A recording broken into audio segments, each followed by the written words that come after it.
အားလုံးပဲမင်္ဂလာပါခင်ဗျာကျွန်တော် channel ကနေအခုတင်ဆက်ပေးမယ့်ဇာတ်လမ်းလေးကတော့ကျွန်ုပ်နဲ့တမန်းဝင်ပလေးဆိုတဲ့ဇာတ်လမ်းလေးပဲဖြစ်ပါတယ်ခင်ဗျာဒီဇာတ်လမ်းလေးကိုမတင်ဆက်ပေးခင်မှာကျွန်တော်ရဲ့ channel လေးကို like and subscribe လုပ်ပေးဖို့အတွက်လည်းအားလုံးကိုတောင်းဆိုလိုက်ပါရစေခင်ဗျာတိုက်ခိုက်တော်လေကတော့အယိုးကွဲမတက်အေးစိတ်နေပါတယ်စောင်းကာလလွန်မြောက်လာပြီဖြစ်တာကြောင့်လေတဆောင်းလုံးလေနေရောင်ပင်မမြင်ရတော့အခုအရက်မှာတော့တော်တန်ကြီးများအသစ်ပင်ကြီးများလည်းစီးနှင်းများနဲ့ပိတ်ပြီးတော့ဖွေးဖွေးလှုပ်နေပါတယ်။စောင်းရာသီကိုစတင်ဝင်ရောက်လာတဲ့အချိန်မှာစီးနှင်းမြူများကိုထိုးဖောက်ထွက်လာတဲ့နေရောင်ကြောင့်လေစီးနှင်းများကတော့အကြီးပြောလာကြတယ်။တဆောင်းတွင်လုံးစီးနှင်းအောက်မှာရောက်နေတဲ့မြေသားအောက်ကအပင်ပေါက်ကလေးများကလည်းစီးနှင်းပျော်ချိန်မှာတော့မြေသားကိုထိုးခွဲပြီးတော့အပေါ်ကိုယုံထွက်လာကြသလိုတဆောင်းတွင်လုံးလည်းအစားစားရတစ်ချက်မစားရတစ်ချက်နဲ့စောင်းခုန်နေကြတဲ့တဘာဝတရိတ်ဆန်များကလည်းအစာရှာဖွေရန်အုပ်စုလိုက်တော်၎င်းတကောင်နဲ့တော်၎င်းထွက်လာကြပါတယ်အခုလိုမြန်မာပြည်မြောက်ဖျားပိုင်းစီမှာစီနေဖုံးလွှမ်းရာဒေသများမှာနေထိုင်တဲ့တော်တရိတ်ဆန်များကလည်းတခြားသောဒေသများမှာမရှိတဲ့တောကောင်များရှိနေကြပါတယ်အခုလိုအေးပိုင်းနှင်းဖုံးတောင်တန်းပေါ်မှာတခြားဒေသမှာမပေါက်ရောက်တဲ့တစ်ပင်များစေးဝါးပင်များလည်းရှိကြပါတယ်မချစ်ဦးခန်းတောင်မြစ်က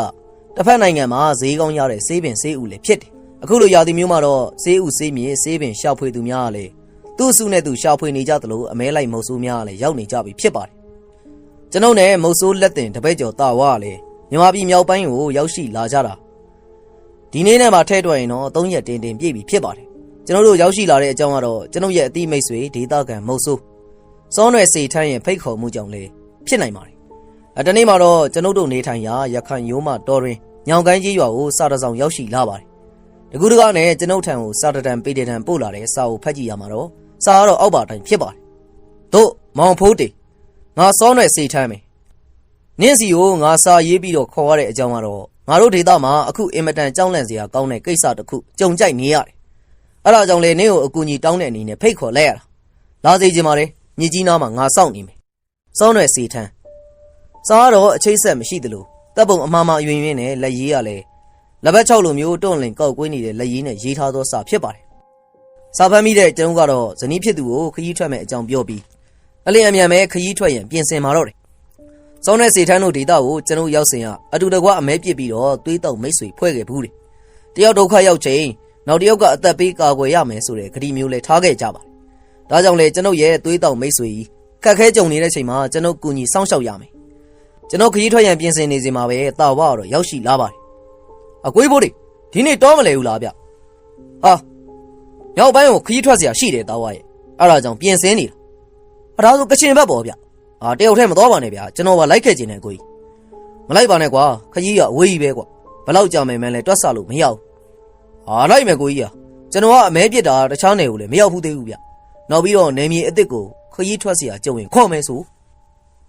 မင်းဖေနဲ့မေစိတ်မချမှာဆိုလို့ပြောနေတာတာဝါရဲ့မင်းပြောလို့ရရင်လည်းလိုက်ခဲ့ကွာငါမတောင်းအဖေနဲ့အမေကကိုကြီးဖိုးတေနဲ့တွားမယ်ဆိုရင်ခွင့်ပြုပြီးသားပဲလေဒါနဲ့အေးပိုင်းဒေသလူတွေကအသားဖြူကြတယ်မဟုတ်လားကိုကြီးဖိုးတေဖြူကြပါတယ်နေအောင်ကြီးထိတွေ့မှုနဲတော့လေအသားကြီးကအတော်ကိုဖြူကြမဲသူကတော့မရှိသလောက်ပဲဟာဒါဆိုရင်ကောင်မလေးတွေကကိုရီးယားမလေးတွေလိုအသားဖြူဖြူနဲ့ချောကြမှာပဲခွေးကောင်လေးဒါကြောင့်လိုက်ချင်နေတာမလားနေမြေအစ်မှာအတွေ့အကြုံရှာရင်းနဲ့ကောင်မလေးချောချောလေးကြီးလေငန်းရင်ပေါ့ကိုကြီးအေးပါကွာအေးပါကျွန်တော်ကတော့တာဝအပြောကိုသဘောကျပြီးတော့မပြုံးမဲနဲ့ဝလုံးကွဲအောင်ရီမောလိုက်မိပါတယ်ကျွန်တော်တို့ဆရာတပည့်ကလည်းရန်ကုန်ကနေမန္တလေးကနေတဆင့်မြစ်ကြီးနားကိုရောက်ခဲ့ကြတယ်မြစ်ကြီးနားကိုရောက်တဲ့ခါမှာတော့စောင့်ဆိုင်နေတဲ့စောနွယ်စီထန်းကိုတွေ့ရတယ်သူကတော့ကျွန်တော်ကျင်းသေးလာမယ်ဆိုတာတွက်ဆပြီးတော့စောင့်ဆိုင်နေခြင်းပဲဖြစ်ပါတယ်တသက်လုံးမတွေ့ရတော့ဘူးလို့ထိမ်မှတ်ထားတဲ့စောနွယ်စီထန်းကိုတော့ကျွန်တော်လည်းလူချင်းပြန်တွေ့ရတဲ့ခါမှာတော့ဖော်မပြနိုင်အောင်ဝမ်းသာနေမိတယ်သူလည်းကျွန်တော်ညီတူစိတ်တွင်းမှာခံစားနေရဟန်တူပါတယ်မြကြီးနားမှာတညအိပ်ပြီးတဲ့ခါမှာတော့စောနွယ်စေထန်းတို့ဒေသကိုခရီးထွက်ခဲ့ကြတယ်။စောနွယ်စေထန်းတို့နေထိုင်ရာဒေသကတော့ယထာလန်ကာလန်ပေါက်တော့ရက်ဒေသမဟုတ်ဖ ೇನೆ အလွန်ကြောင်ကြပြီးတော့မြန်မာပြည်မြောက်ပိုင်းကရွာငယ်လေးတရွာဖြစ်ပါတယ်။တောတောင်ရှုံမြောင်များထူထပ်တဲ့ရက်ဖြစ်ပြီးရာသီဥတုဆိုးဝါးသောရက်ဒေသလည်းဖြစ်တယ်။စောင်းနှင်းပိုင်းဆိုရင်တော့စီးနှင်းများပိတ်ဖုံးနေပြီးတော့မိုးရင်းဆိုရင်လည်းလေပြင်းနဲ့အတူတူမိုးသေးထန်စွာရွာသွန်းတတ်တယ်။ဒေသခံတိုင်းရင်းသားရွာများကလည်းဟိုတစုဒီတစုတဲနဲ့တီထောင်ထားကြတဲ့ရက်ဖြစ်ပြီးတော့သွားရလာရခက်ခဲတဲ့အရက်ဖြစ်တာကြောင့်လေရွာသားများကတော့ရှေးရိုးဆွဲယုံကြည်ကိုးကွယ်မှုများကလည်းယနေ့ထိရှိနေပါတယ်ကျွန်တော်တို့ဒေသမှာနေရာသီဆိုရင်ပူပြင်းတဲ့နေရောင်ခြည်တံကိုခံရတော့လေ အခုဒေသမှာတော့အေးစိတ်နေရကျွန်တော်နဲ့တာပါလဲအနှွေးတွေထူထူများကိုဝေထားကားလမ်းပေါက်တဲ့နေရာအထိကားကြုံလိုက်စီးပြီးတော့တပတ်ခန့်တော့ခြေကျင်တောလန်းကိုခရီးဆက်ခဲ့ကြတယ်တနေ့ကုန်ခရီးသွားပြီးရောက်တဲ့နေရာမှာညအိတ်ခရီးဆိုင်နဲ့နောက်ဆုံးမှာတော့စောနဲ့စေထန်းတို့နေထိုင်ရာကူပလိုင်းရွာလေးကိုရောက်ရှိလာခဲ့ပါတယ်အင်ဂျီ450ခန့်နဲ့တီထောင်ထားတဲ့ကူပလိုင်းရွာငယ်လေးကတော့ရွာတီယာမှာကြီးမားသောတောင်တန်းကြီးကိုကူပလိုင်းအမည်ကိုအစွဲပြုပြီးတော့ခေါ်ကြခြင်းပဲဖြစ်တယ်ကျွန်တော်တို့ဆရာတပည့်နှစ်ယောက်လည်းကူပလိုင်းကိုရောက်တဲ့အခါမှာတော့စောနဲ့စေထန်းတို့အိမ်ကိုတဲခဲ့ကြတယ်စောနဲ့စေထန်းကလည်းတကိုယ်ဒီလူပြိုကြီးတယောက်တည်းနေတာမလို့လေကျွန်တော်တို့နေထိုင်မှုတော့ကလည်းနေရထိုင်ရလွတ်လပ်ပါတယ်ကျွန်တော်တို့စားတော့ချိန်ရောက်ရင်တော့ဟင်းပွဲများကလည်းအရှံပေးပဲတရင်တစ်ခွက်လာပို့ကြတဲ့ဟင်းခွက်များကြောင့်လည်းကျွန်တော်တို့ထမင်းဝိုင်းရတော့များပြားနေခြင်းပဲဖြစ်တယ်ဒေသခံများကတော့လူစိမ်းဧည့်သည်များကိုခတ်စိမ့်စိမ့်ဆက်ဆံလေးရှိတော်လေကျွန်တော်ကတော့အခုဒေသကိုတစ်ချိန်ရောက်ဖူးပြီးမြန်မာတမ်းမိနေကြရမှာဝမ်းသာအားရနဲ့ကြိုးဆိုကြတယ်စောနဲ့စေတန်းကတော့ကျွန်တော်တို့အိမ်မှာအိတ်စားလှုပ်ခိုင်းပြီးတော့သူကတော့အပြင်ကိုမိုးလင်းတာနဲ့ထွက်သွားတတ်တယ်ဒူးလေးမြားကိုယူပြီးထွက်သွားခြင်းဖြစ်ရမှာတော့ပထမရက်မှာအမဲပြစ်ထွက်ခြင်းလို့ထင်မိတော်လေညနေဆောင်မှပြန်ရောက်လာတဲ့စောနဲ့စေတန်းတယောက်ဘာသားကောင်မှရမလာပဲလက်ပလာနဲ့ပြန်လာတယ်ဒုတိယနေ့လဲထုံနီးတူလက်ပလာနဲ့ပြန်လာရမှာတော့ကျွန်ုပ်လည်းစောနဲ့စေထန်းမဲပြစ်ထွက်တာမဟုတ်ဘူးဆိုတာကိုလည်းသိရတယ်ယနေ့ထိတော့ကျွန်ုပ်ကိုခေါ်တဲ့အရေးကြီးတဲ့အကြောင်းကိစ္စကိုတော့လမ်းမှာလဲတလုံးတစ်ပါးမှမပြောအခုထိလည်းဘာမှမပြောသေးပါဘူးကျွန်ုပ်လည်းသူရေးကြီးခေါ်တဲ့ကိစ္စကိုဖွင့်ပြောလာမယ့်အချိန်ထိစိတ်ရှိလက်ရှိနဲ့စောင့်ဆိုင်နေရင်ယနေ့ဆိုရင်တော့ကူပလိုင်းရွာကိုရောက်ရှိနေတာ3ရက်တင်တင်ပြည့်ပြီဖြစ်ပါတယ်စောနဲ့စေထန်းကတော့ယနေ့မှာတော့အိမ်ကနေထွက်မသွားပဲမနက်စောစောမှာတော့အိမ်ကမီးလင်းပုံမှာအချမ်းပြေအောင်မီးလုံနေတဲ့ကျွန်ုပ်တို့ဆရာတပည့်အနာကိုရောက်လာခဲ့တယ်မပြေးနေပြီလားဖိုးတေငါလည်းရေးကြီးကိစ္စတွေရှိနေလို့အပြင်ကိုသွားနေရတာကွာမင်းတို့တယောက်တည်းထားခဲ့ရတာအားနာရပါတယ်စောနဲ့ရမင်းကိစ္စရေးကြီးလို့သွားလာနေမှန်းငါနားလေပါတယ်မပြေးပါဘူးကွာဒီရောက်တော့ငါစိတ်ထဲမှာငါတို့ကတိုးပစ်ခဲ့တာကိုသတိရတယ်ကွာအဲ့ဒီချိန်ကစပြီးမင်းနဲ့ငါနဲ့သွေးတောက်ညီကိုတွေပြုတ်ခဲ့ကြတာနော်ဟုတ်ပါကွာပြောရရင်တော့အဲ့ဒီကိစ္စမတိုင်ခင်ကမင်းကငါတိတ်ကြည့်မရဘူးဖိုးတေဒါပေမဲ့တကယ်အရေးအကြောင်းကြုံတဲ့ချိန်ဒုက္ခရောက်ချိန်အသက်ဆုံးမဝင်မလေးရဲ့မင်းရဲ့စိတ်ဓာတ်ကိုသိရတဲ့အချိန်ကျတော့ငါမင်းကိုလေးစားတယ်အကိုကြီးဖိုးတေတို့အကြောင်းကျွန်တော်ကိုလည်းပြောပြပါဦးဒီရောက်ပြီးဘဲမှလည်းမတော်ရမလာရနဲ့ပြင်းလာအေးပါတာဝရဲ့မင်းကိုလည်းရွာအပြူကြောတွေနဲ့မကြခင်မိတ်ဆက်ပေးပါမယ်အဲ့ဒီချိန်ကျမှပျော်ပြီးတော့မပြန်နိုင်ဖြစ်နေမယ်နော်ကျွန်တော်နဲ့စောနဲ့စေထန်းစကားပြောနေကြချိန်သူတွေးထားသလိုမျိုးအပြူကြောများမမြင်ရပဲအိမ်တွင်းအောင်းနေရတဲ့တာဝကတော့ကျွန်တော်တို့ပြောနေကြတဲ့အကြောင်းအရာများကိုစိတ်ဝင်စားပြီးတော့နားထောင်လို့ကြောင်းပြောရမှာတော့စောနဲ့စေထန်းကလည်းအပြူကြောများနဲ့မိတ်ဆက်ပေးမယ်လို့ပြောလိုက်ရမှာမျက်နှာကလည်းပြုံးဖြီးဖြီးဖြစ်သွားပါတယ်ဒီနားထောင်ခြင်းလည်းပြောပြမှာပေါ့တာဝလွန်ခဲ့တဲ့9နှစ်လောက်ကအချိန်ရပေါ့အဲ့ဒီအချိန်ကာလကလည်းအခုလိုຫນွေဥရာသီကွာကျွန်တော်ကတော့လွန်ခဲ့တဲ့9နှစ်ကကျွန်ုပ်မှာအမဲပြည့်ရန်လာခေါ်ကြသူများကြောင့်လေအခုဒေသကိုရောက်ခဲ့ဘူးတယ်အပြစ်မဲ့သားကောင်ကလည်းကတိုးပြည့်ရန်အတွက်ရောက်ရှိလာခြင်းပဲကတိုးကအလွန်ဈေးကောင်းပြီးတော့တန်မိုးရှိတဲ့အကောင်မျိုးလေကတိုးကောင်ကနေထွက်တဲ့အနံ့ကမွှေးဤစူးရှတဲ့အနံ့ပဲထိုအမွှေးနံ့မျိုးထုတ်လွှတ်ပေးတဲ့အမွှေးအိတ်ကလည်းကတိုးကိုတက်ပြီးတော့ယူရကတိုးကောင်များကတော့တိဥတစ်ဖူကိုစားတဲ့အကောင်များဖြစ်တာကြောင့်လေ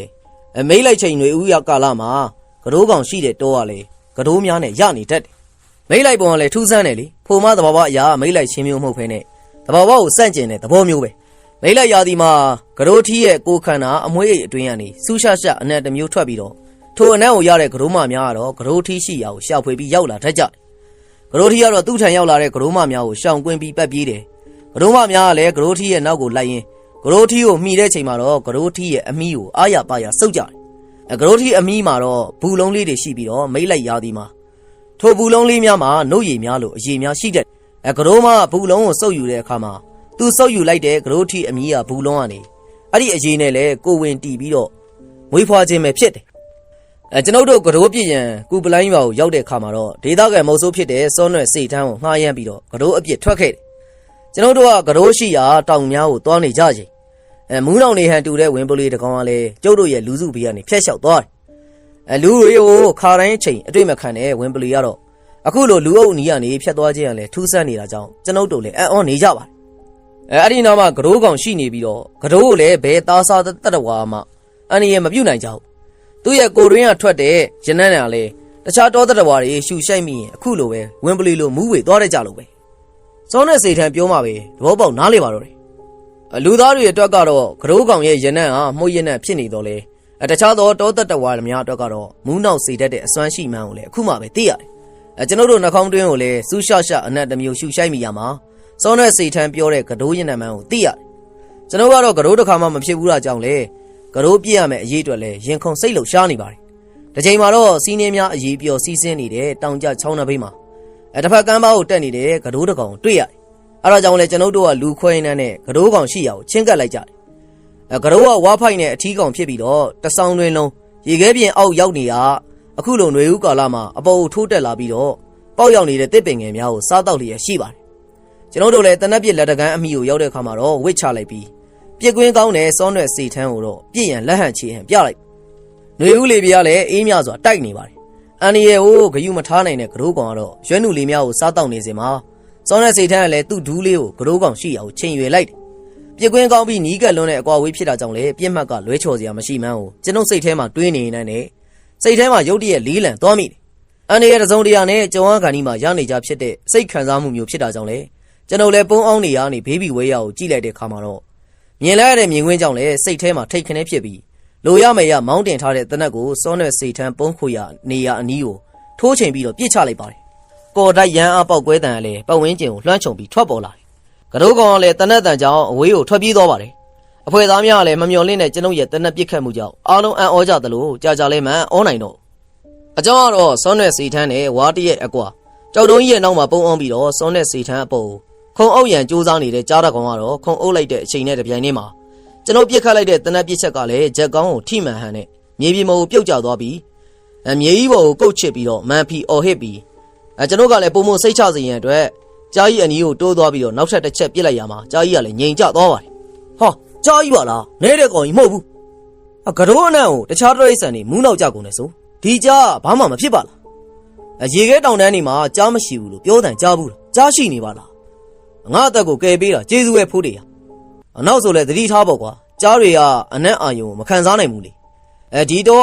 ကတော့ကောင်ကလည်းသူ့အနံ့ကိုမရတော့ဘာမှမဖြစ်ဘူးပေါ့ရေခဲတောင်တွေဘက်ကနေနေကျွန်းလာတဲ့ဒီကြားကလည်းကတော့ကိုတွေ့တော့ဖမ်းမလို့လုံနေတာလူကိုတွေ့တော့သူ့သားကောင်ပြစ်မှတ်ကလည်းပြောင်းသွားပုံရတယ်အားလုံးကလည်းကြားသေးကြီးကိုကြည့်ပြီးတယောက်တစ်ပေါက်ဝိုင်းဝိုင်းပြောဆိုနေကြတဲ့အချိန်စောနဲ့စီထန်းကတော့ကျွန်ုပ်နီးလျှောက်လာပြီးတော့ကျေးဇူးတင်စကားဆိုလိုက်သူ့ပုံစံကတော့သေတွင်းကနေလွတ်မြောက်လာသူတယောက်လိုဖြစ်နေပါတယ်ကျွန်ုပ်ကလည်းကြားသဘာဝအနံ့အာယုံမခံစားနိုင်ခြင်းနဲ့ဆက်ဆက်ပြီးရေခဲတောင်ပေါ်မှာကြားများနေလေးမရှိကြောင်းနေကြုံလာခြင်းဖြစ်နိုင်ကြောင်းကိုတွေးဆပြီးပြောလိုက်တယ်စောနဲ့စီထန်းကတော့ထိုချိန်မှပဲကျွန်ုပ်အပေါ်မှာအသက်သခင်ကျေးဇူးရှင်တယောက်ဖြစ်သတ်မှတ်ပြီးတော့သွေးတော်မိတ်ဆွေဖွဲ့ကြခြင်းဖြစ်တယ်အဲ့ဒီအချိန်ကမင်းကိုကြီးဖိုးတေတာလက်မမြန်ရင်ခုလောက်ဆိုငါတီလို့အယိုးတောင်ဆွေးနေလောက်ကျွန်တော်ကိုကြီးကလက်ဆလက်နာကိုလေကျွန်တော်ယုံပြီးသားပါပြစ်မလဲဖိုးတေလေအဲ့ဒီနာမည်အတိုင်းပဲပြစ်ချက်တန်းလေလွဲခဲ့တယ်ဗျဒီတိုင်းငြိမ်နေတဲ့ပြစ်မှတ်ထက်ရုတ်တရက်လျက်တစ်ပြက်အရေးကြုံချိန်မှာစိတ်ကိုတည်ငြိမ်အောင်ထားပြီးပြစ်မှတ်ကိုမလွဲတမ်းပြစ်နိုင်တဲ့သူဗျကိုကြီးဖိုးတေတယောက်ပဲရှိမယ်လို့တော့ထင်တယ်ဗျတော့ဝစောနွဲကိုကျွန်ုပ်ရှိထားပြီးတော့မြှောက်ပင့်နေတာတော့ပါတော့နေရထိုင်ရကြက်လုံးလို့ပါတော့ဝပြောတာလေဟုတ်တယ်လေဖိုးတေရဲ့ဒီတိုင်းပဲငြိမ်သက်နေတဲ့ပြစ်မှတ်ကိုစိတ်ဖိအားကင်းကင်းနဲ့ပြစ်ဖို့ကလေးကျင့်ဖြစ်နိုင်တယ်ဒါပေမဲ့အသက်လူရတဲ့တိုက်ပွဲတွေမှာပြစ်ရတဲ့ပြစ်ချက်မျိုးတော့မလွဲတမ်းတော့ပြစ်နိုင်တဲ့သူကရှားတယ်အဲ့ဒီနေရာမှာမင်းကတီးငိမ့်နေတကယ်ကိုပြစ်မလွဲပဲကျွန်ုပ်ကတော့တာဝါတက်လက်စောနဲ့စိတ်ထန်းတက်လက်ချီးကျူးကြရမှာကျွန်ုပ်လည်းနေမတတ်ထိုင်မတတ်ဖြစ်လာပါတယ်အစောနဲ့ရာမင်းရေးကြီးတဲ့ကိစ္စကိုဘယ်နေ့မှပြောမှလဲကွာငါတို့ရောက်နေရလဲ3ရက်ပြည့်ပြီအိမ်မှာနေရတာတောင်ပြင်းလာပြီဟေးတောင်းပန်ပါတယ်ကွာငါမင်းကိုအကျိုးအကြောင်းသိချမှာပြောပြမိမင်းကိုခေါ်ရတဲ့ကိစ္စဒီနေ့ပြောပြမယ်လို့စိတ်ကူးထားတယ်ကွာတေးသေးချာချာလေးပြောပြခြင်းလို့ပါအေးကွာကျွန်တော်လည်းလာရင်တန်းနဲ့လာရင်ကိစ္စကိုသိကျင်နေပြီမင်းကိုဖွင့်မေးကျင်နေရတယ်လေအတော်ပဲပေါ့မနှက်ပံလာပြီးနေရောက်တော့မယ်ဖိုးတီဟေးမင်းကလည်းမနှက်ပံလာပြီးနေရောက်တာနဲ့မင်းရဲ့တည်ရေးရှင်ရေးကိစ္စနဲ့ဘာများဆိုင်လို့လဲဆိုင်တယ်ဖိုးတီလာပြီးလာကွယ်နေတွေဆိုရင်ဒီရွာရဲ့တည်ရေးရှင်ရေးနေဖြစ်နေတာမင်းအနေနဲ့တမန်းဝင်ပလေးဆိုတာတကယ်ရှိတာလက်ခံလက်ခံနဲ့လက်မခံဘူးဆိုတာကတော့ငကိုမူလစိတ်ရင်းဆွဲမှာလူကနေတမန်းကြအဖြစ်ပြောင်းတာဟုတ်မဖြစ်နိုင်ဘူးသိပ္ပံသဘောတရားကိုစန့်ကျင်နေဆိုပြီးလက်မခံကြတဲ့လူတွေရှိသလိုယုံကြည်စိတ်မြင်မာနေရင်လေမန္တန်အစီရင်နဲ့ကြားမော်သွင်းထားတဲ့လူကကြားတကောင်အဖြစ်ရောက်နေနေဆိုတာကိုယုံကြည်ကြပါတယ်ကျွန်တော်ကတော့ယုံတဲ့လူလို့ဆိုရမှာပဲအမင်းယုံနေဆိုရင်တော့ပြောလို့ကောင်းတာပေါ့ကွာအခုပြောပြမှာတွေကလည်းယုံရခက်ခက်ကိစ္စရက်တွေမဟုတ်လို့ပဲဒါပေမဲ့ဒီအကြောင်းအရာတွေကတကယ်လက်တွေ့မှာအမှန်တရားတွေပဲဖို့တည်အမင်းကလည်းကွာ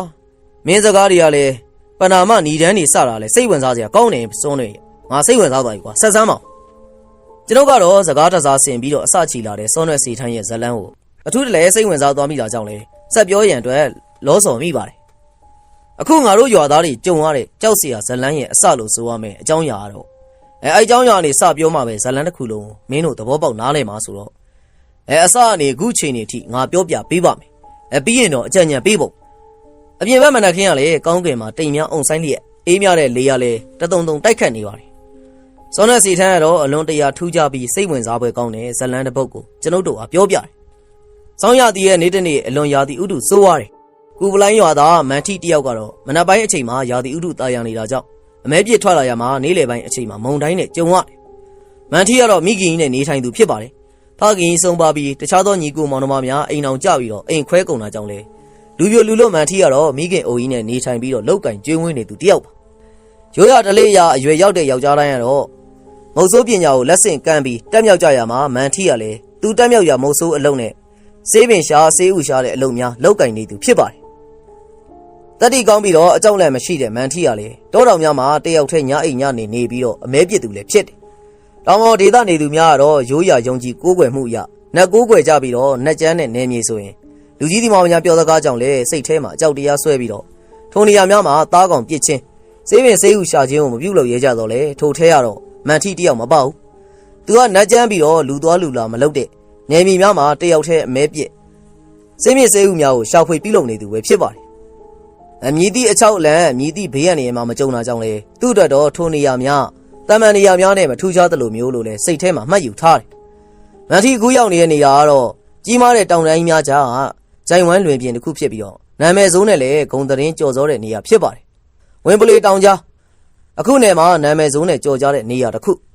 ရှေးလူကြီးများပြောခဲ့တဲ့ပါဇက်ရာဇဝင်များကလည်းဝင်းပလီတောင်ကြားနဲ့ပတ်သက်နေတာရှိပါတယ်။ဝင်းပလီတောင်ကြားမှာတားကောင်ပြစ်ခတ်တပ်ဖြတ်သူများကတော့တားကောင်ရဲ့တဝက်တိတိကိုခြံထားခဲ့ရတယ်ဆိုတဲ့အစင်လာစကားလည်းရှိတယ်။အဲ့ဒီအပြင်ဝင်းပလီများကိုအန်ရမပြုတ်ရအကယ်၍ဝင်းပလီတကောင်ရဲ့သွေးဝင်းပလီတောင်ကြားမှာကြပါကနောက်ဆက်တွဲအနေနဲ့ကတော့ကြောက်လန့်ထိတ်လန့်ဖွယ်ရာတွေကစောင့်ကြုံနေတတ်တယ်။မန်ထီကတော့ဝက်ဝင်တကောင်ကိုပြစ်ခတ်ရမှာတေကွင်းတေကွက်ကိုမထိလိုက်တာကြောင့်လေဝက်ဝင်ကတော့ဝင်းပလီတောင်ကြားကိုဝင်ပြေးသွားတယ်။မန်ထီလည်းဝက်ဝင်နောက်ကိုထက်ကြက်မကွာလိုက်ခဲ့ပါတယ်။အစည်းနှင်းများပေါ်မှာထင်ကြံနေတဲ့ခြေရာများသွေးဆက်များကိုခြေရာခံရင်တောင်ကြားအတွင်းကိုရောက်မှန်းမသိရောက်ခဲ့တယ်။တနေရာရောက်မှတော့ဝက်ဝင်ကရှေ့ဆက်ပြေးရမယ်အစားသူရှိရဘက်ကိုပြန်ပြေးလာတာကြောင့်လေမြေပြင်ပေါ်မှာမုတ်ဆိုးထုထုထိုင်ချပြီးအသိမောင်းတင်ထားတဲ့ဒူးလေးကိုသူ့ထံပြေးဝင်လာတဲ့ဝက်ဝင်ကိုချိန်ရွယ်ထားလိုက်တယ်။ဝက်ဝင်ကလည်းကြောက်လန့်စရာတစ်ခုကိုတွေးတဲ့ဟန်နဲ့အသက်လူပြီးပြေးလာဟန်ဖြစ်ပါတယ်။မန်ထီကလည်းဝက်ဝင်ကသူ့ထံဘာကြောင့်ပြေးလာကြောင်းကိုစဉ်းစားမနေပဲနဲ့ဒူးလေးမောင်းကိုဆွဲဖြုတ်လိုက်ရမှာတော့မြားတန်အရှိန်နဲ့ပြေးထွက်သွားပြီးဝက်ဝင်ရဲ့ရင်ဘက်ကိုမှန်ပြီးတော့စီးနှင်းများပေါ်ကိုတရိုးတိုက်အရှိန်နဲ့လဲပြိုကျသွားပြီးရုံးကန်ရင်းနဲ့အသက်ပြောက်သွားပါတယ်။မန်ထီကလည်းဝက်ဝင်သေးရှိရာကိုထသွားမဲ့ကြံရွယ်လိုက်စဉ်ပြေးလွှားလာတဲ့များကိုကြားတယ်။ဒူးလေးကိုမြားတက်ပြီးတော့အတန်ကြားရကိုအသင့်ထိုးလိုက်တယ်။မကြာမီမှာပဲမန်ထီမြင်ကွင်းရှိကိုဝင်းပလွေနှစ်ကောင်ရောက်လာပါတယ်။ထိုဝင်းပလွေနှစ်ကောင်ကတော့မန်ထီကိုအေးဆိုင်ဟန်မပြပဲဝက်ဝင်အနားကိုတိုးကပ်ပြီးကိုက်ဖက်စားတော့ရန်ပြင်နေရကြောင်းလေမန်ထီလည်းအော်ဟစ်တန်တစ်ချက်ပြုတ်လိုက်တယ်။မန်ထီရဲ့အော်တန်ကြောင့်လည်းဝင်းပလွေနှစ်ကောင်ကတော့မန်ထီရှိရာကိုစိမ့်စိမ့်စိုက်ကြည့်နေပါတယ်။ထွက်ပြေးမဲ့ဟန်လည်းမရှိအခုနေရာမှာသူတို့ပိုင်နဲ့အခုသားကောင်ကလည်းသူတို့အပိုင်ဆိုတဲ့ဟန်ပန်မျိုးနဲ့ဝက်ဝင်ကိုတော့သူတို့သွားများနဲ့စတင်ကိုက်ဖြက်နေတယ်။သူပြစ်ခတ်ထားတဲ့သားကောင်ကိုတော့ဝင်းပလီနှစ်ကောင်ကမထီလေးစားအမူအရာနဲ့စားတော့ရန်လုံနေတဲ့မြင်ကွင်းကိုကြည့်ပြီးဒေါသစိတ်နဲ့လည်းမန်ထီကတောက်တစ်ချက်ကိုပြင်းပြင်းခောက်လိုက်ဒူးလေးများကိုဝင်းပလီနှစ်ကောင်နဲ့ကတကောင်ထံကိုချိန်ရွယ်ပြီးတော့ပြစ်လိုက်အလေးကျင့်ရှိတဲ့လက်ကတော့ဝင်းပလီရဲ့ရှေ့လက်ပြင်ကြားအသေးနှလုံးတေကွင်းတေကွက်နေရာကိုမြားတံဖောက်ပြီးဝင်းပလီလည်းတုံးကနေလဲကျသွားပါတယ်။နာကျင်မှုကြောင့်အော်ဟင်းနှန်းနဲ့မကြမီမှာငြိမ်ကျသွားတယ်။ကျန်တဲ့ဝင်းပလီကောင်ကတော့အဝေးကိုထွက်ပြေးရမယ်အစားတေသွားတဲ့ဝင်းပလီကိုလှည့်ပတ်ပြီးတော့အော်တန်တစ်မျိုးနဲ့အော်ဟစ်ပြူလိုက်တယ်။နှုတ်သီးနဲ့လည်းဝင်းပလီသေးကိုထိုးကော်ပြီးတော့ပါဇက်နဲ့လည်းဖော့ဖော့ကိုက်ပြီးဆွဲလေရှိပါတယ်။ဝင်းပလီရဲ့မြားထီးတဲ့တန်ရာကနေထွက်တဲ့သွေးများကလည်းဖြူဖွေးသောစီးနှင်းများနဲ့ရောထွေးလျက်ရှိတယ်။ကြံရှိနေတဲ့ဝင်းပလီကောင်ကတော့မန်ထီရှိရာကိုစူးစိုက်ပြီးကြည့်ဒေါသအမျက်လွှမ်းနေတဲ့ဝင်းပလီမျက်ဝန်းများကြောင့်လည်းနောက်ထပ်မြားတစ်ချောင်းကိုဒူးလေးမှာတက်လိုက်တယ်။အပြစ်လို့ရန်ပြင်ဆင်နေတဲ့မန်ထီကတော့ကြောထဲမှာစိတ်ငင်းနေဖြစ်သွားပြီးမြားကိုပြစ်လို့ရန်လေလက်ကတုံဆိုင်သွားတယ်။ဝင်းပလီကတော့မန်ထီကိုစိုက်ကြည့်နေပြီးခေါင်းကိုအပေါ်ကိုမော့ပြီးတန်ရှည်ဆွဲဥလိုက်ဝင်းပလီတန်ရှည်ဆွဲဥပြုတ်ပြီးတော့မကြမီချိန်မှာပဲအရက်လေးမျက်နှာဝင်းပလီဥတန်များထွက်ပေါ်လာပါတယ်။များမကြမီမှာအရက်လေးမျက်နှာဝင်းပလီများလာနေကြတာကိုတွေ့ရပြီးမန်ထီတယောက်ကတော့အေးဆက်နေတဲ့ရာသီဥတုမှာဇောချွေးတွေပြန်နေတယ်။ဝင်းပလီများကတော့တကောင်နဲ့ဆိုပါကကြောက်စရာတိတ်မကောင်းတော့လေအုပ်စုလိုက်ဆိုရင်တော့ကြားစင်ကဲ့သို့တောပြင်းကြီးများတောင်မှပြန်လှန်ပြီးတော့တိုက်ခတ်တက်ကြတယ်။မန်ထီလည်းအချိန်လေးမဟန်မှန်းသိတာကြောင့်ရှောင်းတိန်ရန်ကြံစီလိုက်ပါတယ်။တို့ရမှာထွက်ပြေးပါကလည်းလူနဲ့ဝင်းပလီရှေ့ပြင်းမဖြစ်နိုင်ဘူး ဘေးပဝင်းချင်းကိုမောကြည့်လိုက်ရမှာတော့သူ့ရဲ့နောက်ဖက်မှာတောင်ကြီးမှာတော့လှိုင်းကူပေါက်ကြီးတစ်ခုတွေ့ရတယ်မန်ထီကန်ကောင်းတယ်လို့ဆိုရပါမယ်ဝင်ပလီများကတော့မန်ထီထံကိုအရက်လေးမျက်နှာနဲ့ချင်းကပ်လာကြတဲ့အချိန်ခက်တဲ့တိုက်ခတ်လာတဲ့လေကလည်းရုတ်တရက်ပြင်းလာတယ်တိုက်ခတ်လာတဲ့လေအရှိန်ပြင်းကြောင်လဲစီးနှင်းများဟာလေနဲ့တူရောထွေးပါလာတာကြောင့်ပဝင်းချင်းတစ်ခုလုံးလဲစီးနှင်းများနဲ့ဖုံးနေပါတယ်ဝင်ပလီများကလည်းနှင်းမုန်တိုင်းရုတ်တရက်တိုက်လာတာကြောင့်လဲဘေးလွတ်ရာကိုရှောင်ပြေးကုန်ကြရမှာမန်ထီလည်းဝင်ပလီများနဲ့ရင်ဆိုင်ရမယ့်အရေးကနေလွတ်မြောက်တာကြောင့်စိတ်အေးသွားတော့လဲနှင်းမုန်တိုင်းဘေးကနေရှောင်တိန်ရမှာမလို့လဲသူတွေ့ထားတဲ့လှိုင်ကူရှိရာကိုခတ်တော့ပြေးသွားလိုက်တယ်လှိုင်ကူကတော့လူတယောက်စာဝင်ပေါက်အကျယ်ရှိပြီးအတွင်းပိုင်းကတော့မဲမောင်လေးရဲ့ရှိနေပါတယ်မန်ထီကတော့တောပြစ်ထွက်ရမှာလိုရမယ်ရမိကျစ်ဆောင်လေးရှိတာကြောင့်လဲဂူအတွင်းထဲကိုဝင်တဲ့ခါမှာတော့မိကျစ်ကိုထုတ်ပြီးလက်တစ်ဖက်နဲ့ချစ်လိုက်တယ်ဂူကတစ်ဖက်ပိတ်ကူဖြစ်ပြီး10ပေပတ်လေကျဝန်းပြီးတော့လူတယောက်ကောင်းကောင်းခိုအောင်နိုင်တဲ့နေရာဖြစ်ပါတယ်ဂူအတွင်းမှာတော့အမိုက်တရိုက်များတစ်ကိုင်းချောင်များတွေ့တာကြောင့်လဲအမိုက်တရိုက်များကိုစူးစီးပြီးမီးမွှေးလိုက်တယ်အမီးပုံတော့ဂူအတွင်းလေကွယ်တဲ့နေရာမှာမှွေးထားခြင်းပဲဖြစ်ပါတယ်မီးအောင်ကြောင့်လဲဂူအပြင်ကဝင်ရောက်လာမယ်ဒေါ်တရိတ်ဆန်အန်နီရများကိုလဲကာကွယ်ပြီးသားဖြစ်သလိုစိုးဝါးတဲ့ရာသီဥတုအေးတံကိုကာကွယ်ရန်အတွက်လဲအနှွေးဓာတ်များရပါတယ်စီးနှင်းမုန်တိုင်းကြောင့်လဲဝင်ပလီများနဲ့ရင်ဆိုင်ရမယ့်အရေးကလွတ်မြောက်သလိုစီးနှင်းမုန်တိုင်းကိုရှောင်ရန်လှိုင်ကူတစ်လုံးနဲ့တွေ့ရပြန်ပိုပြီးကန်ကောင်းတဲ့အချက်ကတော့လှိုင်ကူအတွင်းမှာခိုအောင်နေတဲ့တာရဲတရိတ်ဆန်ရှိမနေတော့အချက်ပဲလေတိုးတန်တရှိရှိနဲ့အပြင်ဘက်ကရာသီဥတုကတော့စိုးဝါးစွာတိုက်ခတ်လျက်ရှိပါတယ်နေ့လယ်ဆောင်ချိန်အားတိုက်တဲ့စီးနှင်းမုန်တိုင်းကတော့ညမောင်လဲအရှိန်မလျော်ဘဲနဲ့တိုက်ခတ်လျက်ရှိတယ်လွယ်အတွင်းမှာပါလာတဲ့အသားကြောင့်အနေငယ်ကိုမီးပုံပေါ်မှာဖုတ်ပြီးတော့ရေနဲ့မျောပြီးတော့စားတော့ပြီးဟာနေတဲ့ဝမ်းပိုက်ကိုတော့မန်ထီကဖြည့်တင်းလိုက်ပါတယ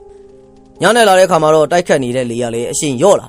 မီးပုံဘေးမှာရှိတဲ့မန်ထီလည်းတနေကုန်လှုပ်ရှားသွားလာမှုကြောင့်ပင်မနွမ်းရည်ပြီးတော့မီးပုံဘေးမှာငိုင်မီးလျက်ရှိနေပါတယ်ထိုချိန်မှာတော့ငိုင်မီးနေတဲ့မန်ထီတယောက်ခေါင်းဟာဆက်ခနဲ့ထောင်သွားတယ်လေငိန်သွားတဲ့ချိန်မှာပုံခုန်နေတဲ့နေရာများကနေထွက်လာကြဟန်တူတဲ့ဝင်ပလီများကတော့အပြင်ထွက်ပြီးဥဒံများပြုတ်မန်ထီရဲ့ရင်ထဲမှာလည်းစိုးရင်စိတ်များဝင်ရောက်လာပါတယ်နေ့လေကသူဝင်ပလီတကောင်ပြစ်ခတ်လိုက်ရမှာတခြားဝင်ပလီတကောင်အတန်ပြုတ်ပြီးခေါ်တာကြောင့်ရောက်ရှိလာတဲ့ဝင်ပလီများကတော့တခြားနေရာကိုထွက်သွားပြီလို့စိတ်ထဲမှာတွေးထားတာသူတွေးထားလို့မဟုတ်ဘဲနဲ့ဝင်ပလီများကမုံတိုင်းကိုခဏရှောင်ရင်းနှင်းမုံတိုင်းဆဲတဲ့အချိန်မှာတော့သူရှိရာကိုစုယုံလာကြခြင်းကြောင့်လည်းတိလိုက်ရတယ်မန်ထီမှာလက်နက်ဆိုလို့သူအမဲပြစ်တဲ့ဒူးလေးတက်လက်ခါမှာဓမြောင်တက်လက်သာရှိပါတယ်ညာပြလာတဲ့ဝင်ပလီများကိုသူ့လက်နက်နဲ့လည်းရင်ဆိုင်၍မရမြားတစ်ချက်ကလည်းဝင်ပလီတကောင်ကိုသာပြစ်နိုင်ပြီးသူများအားလုံးကုန်အောင်ပြစ်ရင်တော့ဝင်ပလီ14-5ကောင်သာထိနိုင်တယ်အများကိုအားလုံးပြစ်လွတ်နိုင်မဲ့အခွင့်အရေးကလည်းရှိကြမှာရှိပါလေတကောင်ပြစ်တဲ့ချိန်တခြားတကောင်ကဝင်ရောက်တိုက်ခိုက်လာနိုင်တယ်ဝင်ပလီများကတော့အုပ်စုလိုက်အတန်ပေးရင်ရှိတော့လေဂူအတွင်းကိုဝင်မလာတာကြောင့်လေကံကောင်းထောင်းပါတယ်လို့ဆိုရမယ်မိဘကအမီးလင်းရောင်ကြောင့်လေဂူအတွင်းကိုဝင်မလာရဲခြင်းဖြစ်နိုင်ကြောင်းကိုလည်းမန်ထီတွေးလိုက်တောနေတတဝါတွေကတော့မီးကိုကြောက်လန့်တတ်ကြပါတယ်တို့ရမှာထင်းကြောက်များကလည်းနည်းနေပြီထင်းကြောက်များကုန်သွားရင်တော့မီးငိမ့်သွားပြီးသွေးစာနေတဲ့ဝင်ပလီအုပ်ကြောက်လေသူ့ဘဝကတော့အခြေအနေကတော့မတွေးရဲစရာပဲမန်ထီကလည်းနောက်ဆုံးလက်ကျန်ထင်းကြောက်များကိုမီးပုံနဲ့ပြစ်ထည့်လိုက်ရင်လွတ်ရလမ်းကြောင်းကိုဂူအတွင်းမှာရှာဖွေနေမိပါတယ်တစ်ဖက်ပိတ်ဂူအတွင်းမှာတခြားလွတ်မြောက်ရလမ်းကြောင်းမတွေ့တာကြောင့်လေကြံရမရဖြစ်နေတဲ့မန်ထီတယောက်ဂူဝင်ပေါက်ရှိရာကနေဝင်ပလီအတန်များကိုကြားလာကြောင်းလှမ်းကြည့်လိုက်တဲ့အခါမှာတော့အန်အောထိတ်လန့်သွားတယ်မီးပေါ်ကနေထွက်လာတဲ့အလင်းနဲ့လေလူတယောက်အရွယ်စားလူတယောက်မတ်တက်ရဲ့ရှောက်သွားနေကြတဲ့အစွဲတဖူးဖိနဲ့ဝင်ပလီများကိုမန်ထီတွေ့မြင်လိုက်တော့ကြောင့်ဖြစ်တယ်သူများတဲ့ဝင်ပလီတွေကတမန်းဝင်ပလီများဖြစ်နေမလားလို့လဲဆက်တွေးလိုက်တယ်တမန်းဝင်ပလီများကတော့လာပြီးလောက်ွယ်နေဒီမှာဝင်ပလီတောင်ကြားအတွင်းသွာလာနေထိုင်ကြတယ်လို့လေလူကြီးသူမတွေကပြောခဲ့ဘူးတဲ့စကားကိုတော့လူငယ်ပြီးမယုံကြည်ခဲ့ဘူးအခုတော့တမန်းဝင်ပလီများနဲ့တရေရှင်ရေးအချိန်ကြီးကြုံနေရတဲ့အချိန်ဝင်ပလီတောင်ကြားမှာစီးဖောက်သွားမိတဲ့သူ့ဖြစ်ကိုလည်းနောင်တရနေမိပါတယ်မန်ထီကတော့တမန်းဝင်ပလီကိုကြည့်ပြီးသွေးပြတ်နေတဲ့အချိန်သူ့ရဲ့နောက်ဖက်ဂူနန်ရန်စီမှာကြောက်သားချင်းပုတ်တိုက်တံကိုကြားလာကြောင်းနောက်ကိုလှည့်ကြည့်လိုက်တယ်မန်ထီတယောက်နောက်ကိုလန်တကြားလှည့်ကြည့်ပြီးတော့လက်ထက်ကဒူးလေးနဲ့ပြစ်ခတ်ရန်ပြင်လိုက်တယ်ဝင်ပလီတွေလက်ချက်နဲ့မသိချင်းအမြန်လာခဲ့ပဂရီကြောက်သားနိုင်ရန်ကတော့လူတကိုးစားဝင်ယုံသာရှိပြီးပွင့်သွားတာကိုမန်ထီတွေးလိုက်မနှိမ်မမြင့်ရှိပြီးတော့စကားတန်တစ်ခုကလည်းဂူအတွင်းပိုင်းစီကနေလှိုင်ကောင်းထဲကနေပဲ့တင်ထွက်လာရမှာမန်ထီလဲတွေ့ဝေသွားခဲ့တယ်ဂူဝဘေးကမီးဘိုကလည်းမီးတော့ငိမ့်မိမို့လို့ပွင့်နေတဲ့ကြောက်သားနိုင်ရန်အတွင်းကိုလှမ်းဝင်လိုက်ပါတယ်မန်ထီလဲကြောက်နိုင်ရန်ပွင့်နေတဲ့အပေါက်ကနေဝင်သွားပြီးမရှိမနှောင်းချိန်မှာမီးတော့လဲငိမ့်သွားသလိုတမန်းဝင်ပလီများလည်းဂူအတွင်းကိုလှမ်းဝင်လာတာကိုတွေးလိုက်တယ်မန်ထီလှမ်းဝင်လိုက်တာနဲ့တပြိုင်တည်းမှာပွင့်နေတဲ့ကြောက်တကားကလည်းတဖြည်းဖြည်းချင်းပိတ်သွားပါတယ်ဂူတွင်းပိုင်းမှာလည်းမှောင်မဲနေပါတယ်အသက်ရှူရမခတ်တာကြောင့်လေလေဝင်လေထွက်ကောင်းတဲ့အပေါက်များရှိနိုင်မလားလို့လေမန်ထီလည်းတွက်ဆမိလူရှိနေလားကျုပ်ကိုကယ်ပေးလို့ကျေးဇူးတင်ပါတယ်မန်ထီကတော့တိတ်ဆိတ်နေတဲ့အမောင်တို့ကိုအတန်ပြုတ်လိုက်တယ်မန်ထီစကားတန်ပြုတ်ပြီးတဲ့ရုတ်တရက်မှာမီးတောက်တစ်ခုမန်ထီနဲ့မျက်နှာချင်းဆိုင်နေရာကနေလင်းလာခဲ့တယ်အစင်မီးတောက်အလင်းရောင်ဖြစ်ပြီးတော့မီးတုပ်တစ်ခုကိုမီးထွန်းခြင်းပဲဖြစ်ပါတယ် မီးတို့ကိုမီးထွန်းလိုက်တာကြောင့်လေသူနဲ့တက်တူရွယ်သူအမျိုးသမီးတယောက်ဖြစ်ကြောင်းမန်ထီတွေးလိုက်တယ်နှင်းပွင့်ကဲ့သို့ဆွတ်ဆွတ်ဖြူနေတဲ့ဝစ်စုံအဖြူကိုဝစ်စင်ထားတဲ့မိန်းမပြိုလေးကတော့အသားရည်ကလည်းဖြူစွတ်နေတယ်မိန်းကလေးများထဲမှာရှေ့မဲ့ဆိုရတဲ့အရက်9ပေ9ခန့်ချော်မောပြပြတဲ့ရုပ်ရည်မဲနဲ့အုံကောင်းတဲ့စံကေတာရှည်နဲ့ကျောမှာဖြန့်ကျထားပြီးတင်ပါဖုံးတဲ့အထိရှိနေပါတယ်ကိုခန္ဓာကောက်ကြောင်းကလည်းလက်ရမြောက်ပပူးစီယာများထုစစ်ထားသလိုအချိုးစားပြည့်ပြည့်လာတယ်တကူလုံးကလည်းအပြည့်ပြောစရာမရှိတော့လေထူးခြားသည်ကတော့မျက်လုံးတွေပဲဖြစ်ပါတယ်မိမိပြိုလေးရဲ့မျက်လုံးများကတော့မီးရောင်အောက်မှာစိမ့်ဖန့်ဖန့်အယောင်များအပြင်ကိုရှန်ထွက်နေလားလို့တောင်ထင်မှတ်နင်းတော်တော်အတင်းရဲတယ်လူပဲဒီနယ်မြေရဲ့စီကန်းကိုမသိဘူးလားငါသာရောက်မလာရင်ခုချိန်လောက်ဆိုရင်အယိုးတခြားအသားတခြားဖြစ်နေပြီအကျုပ်ဘာလုပ်လို့လဲဗျကျုပ်သူများပေါ်မှာမတရားတာဘာမှလည်းမလုပ်ဘူးကျုပ်အမဲကိုလာလို့တဲ့ဝင်းပလေးကိုပြစ်တတ်တယ်ကျုံမားလာဗျမိမပြိုကတော့အယောင်လက်နေတဲ့မျက်ဝန်းများနဲ့မန်ထီကိုစူးစိုက်စွာကြည့်ပြီးလေတံမမာနဲ့အပြစ်တင်ပြောဆိုလာပါတယ်မန်ထီကလည်းသူနဲ့ရွယ်သူမိန်းကလေးတယောက်ကအသက်လွတ်အပြစ်တင်ပြောဆိုလာခြင်းကိုခံစားလိုက်ရပြီးမခံကျင်စိတ်နဲ့လည်းပြန်ပြောလိုက်တယ်အေးနင်လက်ခံသည်ဖြစ်စေလက်မခံသည်ဖြစ်စေနေရာတိုင်းမှာချမှတ်ထားတဲ့စီကန်းဆိုတာရှိတယ်ဒီနယ်မြေမှာဝင်းပလွေတွေကိုထိခိုက်အောင်လုပ်သူအတွက်ပြစ်ဒဏ်ကတော့သေဒဏ်ပဲဘလို့ဘသူကဒီလိုစီကန်းချက်မျိုးချမှတ်ထားတာလဲဗျဝင်းပလွေတကောင်ကြောင့်လူတယောက်ရဲ့အသက်ကိုပြန်ပေးရမှာအသက်တိုင်းမှာတူညီတဲ့တန်ဖိုးရှိတယ်အေးနင်ကဓာတွေကိုနားမလဲလို့မုတ်ဆိုးဖြစ်နေတာမဆမ်းပါဘူးအခုဒီနယ်မြေရဲ့ခေါင်းဆောင်စီကိုနင်သတင်းရောက်သွားပြီနင်ကိုအခုငါကယ်လိုက်တာသိရင်လေငါလည်းအပြစ်ပြီးခံလိုက်မယ်အကျုပ်ကိုကယ်ပေးတာကျေးဇူးတင်ပါတယ်အကျုပ်စကားပြောရိုင်းသွားရင်လည်းခွင့်လို့ပါရုတ်တရက်မလို့လည်းမခံကျင်စိမ့်နဲ့ပြောလိုက်မိတာမလို့ကျေးဇူးမသိတတ်တယ်လို့ဖြစ်သွားပါတယ်သူ့ကိုကယ်ပေးတဲ့အတွက်အပြစ်ပေးခံရနိုင်တဲ့အကြောင်းပြောလာတဲ့မိမပြူရဲ့စကားကြောင့်လေလောလောလတ်လတ်မှာသမန်းဝင်ပလီများလက်ကနေကယ်ထားတဲ့ကျေးဇူးရှင်မိမပြူကိုဒေါသနဲ့ပြန်ပြောနေမိတဲ့မန်ထီကတော့ပြန်တောင်းပန်လိုက်တယ်အေးရော့ဒီမီးတော့ကိုယူငါနောက်ကိုလိုက်ခဲ့ဒီနယ်မြေကနေထွက်တဲ့လမ်းကိုငါပြပေးမယ်မန်ထီတောင်းပန်စကားကြောင့်လေမိမပြူလေးကစိတ်အတန်ငယ်ပြေရော့သွားဟန်နဲ့မထွန်းရသေးတဲ့မီးတော့တစ်ခုကိုမီးကူးပြီးတော့မန်ထီကိုကမ်းပေးလိုက်တယ်မိမပြူကတော့မန်ထီကိုသူ့နောက်လိုက်ခဲ့ရန်ပြောပြီးတော့ဂူအတွင်းပိုင်းကိုဝင်သွားတဲ့ခါမှာတော့မန်ထီလည်းလိုက်ပါလာခဲ့ပါကြောက်ကူတွင်းပိုင်းမှာတော့ရှေလျားစွာမွေးလိမ်မွေးကောက်တကောင်ခိုင်းလို့ရှိနေတယ်ထိုနေရာများမှာတော့လူ2ယောက်ရှင်တွဲရှောင်းနေတဲ့နေရာရှိသလိုတချို့နေရာများမှာခါကိုင်းပြီးတော့သွားတယ်မိမပြူလေးကတော့အခုလှိုင်ကူလမ်းကိုသွားဘူးလာဘူးဟန်ပန်နဲ့ကျွမ်းကျင်လှင်မြန်စွာသွားနေရမှာတော့မန်ထီလည်းရှေ့ကမိမပြူလေးမီးအောင်နောက်ကိုအသေးအတန်လိုက်နေရတယ်အနောက်ကလိုက်နေရင်မန်ထီရဲ့ခေါင်းထဲမှာလည်းအတွေးပေါင်းများစွာမေကုံပေါင်းများစွာရှိနေပါတယ်မိမပြူလေးကိုဒီရက်ဒီဒီတာမှာသူတခါမှမမြင်ဘူးတမန်ဝင်ပလီများအကြောင်းကိုလည်းသိနေပုံရပြီးလက်ဝက်လှိုင်ကူတကားကိုဖွင့်ပြီးတော့သူ့ကိုကယ်တာကိုထောက်ရှုကြည့်ပါကလည်းအခုနယ်မြေကိုကျွမ်းကျင်ပိုင်နိုင်ပုံရတယ်။နိုင်ဝခန့်လှိုင်ကူတင်းကိုသွားနေရင်မိမပြိုလေးကတော့သူ့ရှေ့မှာရက်ဆောင်နေတာကြောင့်ထိုနေရာကိုသွားလိုက်မိမပြိုရက်နေတဲ့နေရာကတော့ကျယ်ဝန်းလာတဲ့လှိုင်ကူခန်းမှာတနေရာဖြစ်ပြီးမန်ထီလည်းလှိုင်ကူခန်းကိုရောက်တဲ့အချိန်မန်ထီဝင်လာရာဝင်ပေါက်ပေးလှိုင်ကူနိုင်ရမှာတော့ကြောက်မောင်းတန်တစ်ခုအောက်ကိုဆွဲချလိုက်ရမှာတချင်းချင်းနဲ့အတန်မြည်ပြီးတော့ကြောက်တကားတစ်ချက်အပေါ်ကနေကျလာပြီးပိတ်သွားပါတယ်။မန်ထီကိုကဲ့ရန်တကားဝဝင်လာတဲ့လမ်းကြောင်းကိုပြန်ပိတ်လိုက်ခြင်းပဲဖြစ်ပါတယ်။မိမပြိုလေးကလည်းစင်မီတုံနဲ့လှိုင်ကူအခန်းနိုင်ရမှာအသင့်ရှိနေတဲ့မီးတုံများကိုမီးကူပြီးလိုက်လံထွန်းကြည့်ရမှာတော့တခန်းလုံးလဲလင်းလင်းရှင်းရှင်းဖြစ်သွားတယ်။မန်ထီကတော့လှိုင်ကူနိုင်ရမှာတစ်ဆေးလားမြေဆေးလားခွဲခြားရန်ခက်ခဲတဲ့အနီရောင်ဆေးများနဲ့ရေးချယ်ထားတဲ့အယုတ်များကိုတွေ့တာကြောင့်လဲစိတ်ဝင်စားနဲ့ကြည်နေမိ။ဝင်ပလီပုံများကိုရေးဆွဲထားခြင်းဖြစ်ပြီးတော့အုပ်စုလိုက်အမဲလိုက်နေပုံလူတယောက်ကဝင်ပလီတစ်ပိုင်းလူတစ်ပိုင်းဖြစ်ပြောင်းလဲနေတဲ့တမန်ဝင်ပလီတစ်ကောင်ရဲ့မန်ဖီနေပုံများကိုရေးဆွဲထားပါတယ်။နေကန်ကောင်းတယ်ဒီနေ့ကငါရဲ့အသက်20ပြည့်မွေးနေမို့လို့ငါနင်းအသက်ကိုအရေးစွန်ပြီးတော့ကယ်လိုက်တာပြောရရင်တော့ငါရဲ့မျိုးနွယ်စုကိုတစ္ဆာဖောက်ပြီးတော့ကယ်လိုက်တာပဲအကျိုးအသက်ကိုကယ်လို့ကျေးဇူးတင်ပါတယ်ဗျာဒါနဲ့ကျေးဇူးရှင်ရဲ့အမိကိုသိပြရစီနေတာကဘယ်မှာနေတာလဲဗျဝင်ပလီတွေနဲ့ရောဘလို့ပတ်သက်နေတာလဲဟာမေးခွန်းနေအများလာ ਈ လားငါနာမည်ကဒီပရာလို့ခေါ်တယ်ဒီမှာနေတာဝင်ပလီတွေကငါတို့ရဲ့ဆွေမျိုးတွေပဲငါနာမည်မန်ထီလို့ခေါ်ပါတယ်ကျုပ်ပြစ်ထားတဲ့အမဲကောင်ကိုဝင်းပလီ2ကောင်ကလာစားတော့တကောင်ကိုပြစ်လိုက်မိတာအခုလောက်ထိပြဿနာကြီးလာမယ်လို့လေမထင်ထားဘူးလေပြဿနာကြီးတာပေါ့တေသွားတာကလည်းဝင်းပလီအမလေသားပေါက်တွေကိုခြံထားပြီးတော့ဝင်းပလီအထီးနဲ့အစာရှာထွက်လာတာအခုနင်းပြစ်လိုက်တော့ဝင်းပလီအမတေသွားပြီသူ့သားပေါက်လေးတွေဒုက္ခရောက်ပြီပေါ့ဝင်းပလီအထီးကလည်းရတဲ့နီးနဲ့နင်းကိုလက်စားချေဖို့ကြိုးစားမှာပဲဝင်းပလီအမကြီးကသားပေါက်နေရလားအကျုပ်စိတ်မကောင်းပါဘူးဗျာအေးအရန်နောက်ကျသွားပြီနင်းကိုသူတို့လက်ကနေငါအခုတစ်ချိန်ကယ်လိုက်တာပြဿနာပြီးမသွားဘူးဆက်လာလိမ့်မယ်ဗျာ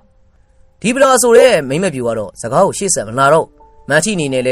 ဲတိလိုဒီများကိုမင်းများရစိတ်ကူးတော့လဲဒီပလာဆိုတဲ့မိန်းကလေးကတော့သူမဖြေလို့ဒီကိုသာဖြေတာကြောင့်လဲဘာမှဆက်မမေးဖြစ်ပဲနှစ်ယောက်သားကြားမှာတော့တိတ်ဆိတ်မှုကကြီးစိုးသွားပါတယ်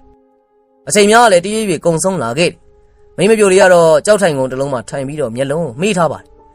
အိတ်ဆက်နေသည်လားမေးဆက်အနားယူနေသည်လားတော့မဆိုနိုင်ဘူးမန်ထီလည်းတနေကုန်လှုပ်ရှားပြီးတော့တောလာမှုတွေကြောင့်လေလူကနွမ်းရည်ပြီးကြောက်နေရမှာကြောမိထိုင်ရင်းနဲ့မေးဆက်လိုက်ရမှာအိပ်ပျော်တော့ပါတော့တယ်ကဲမိုးလင်းတော့မယ်ထတော့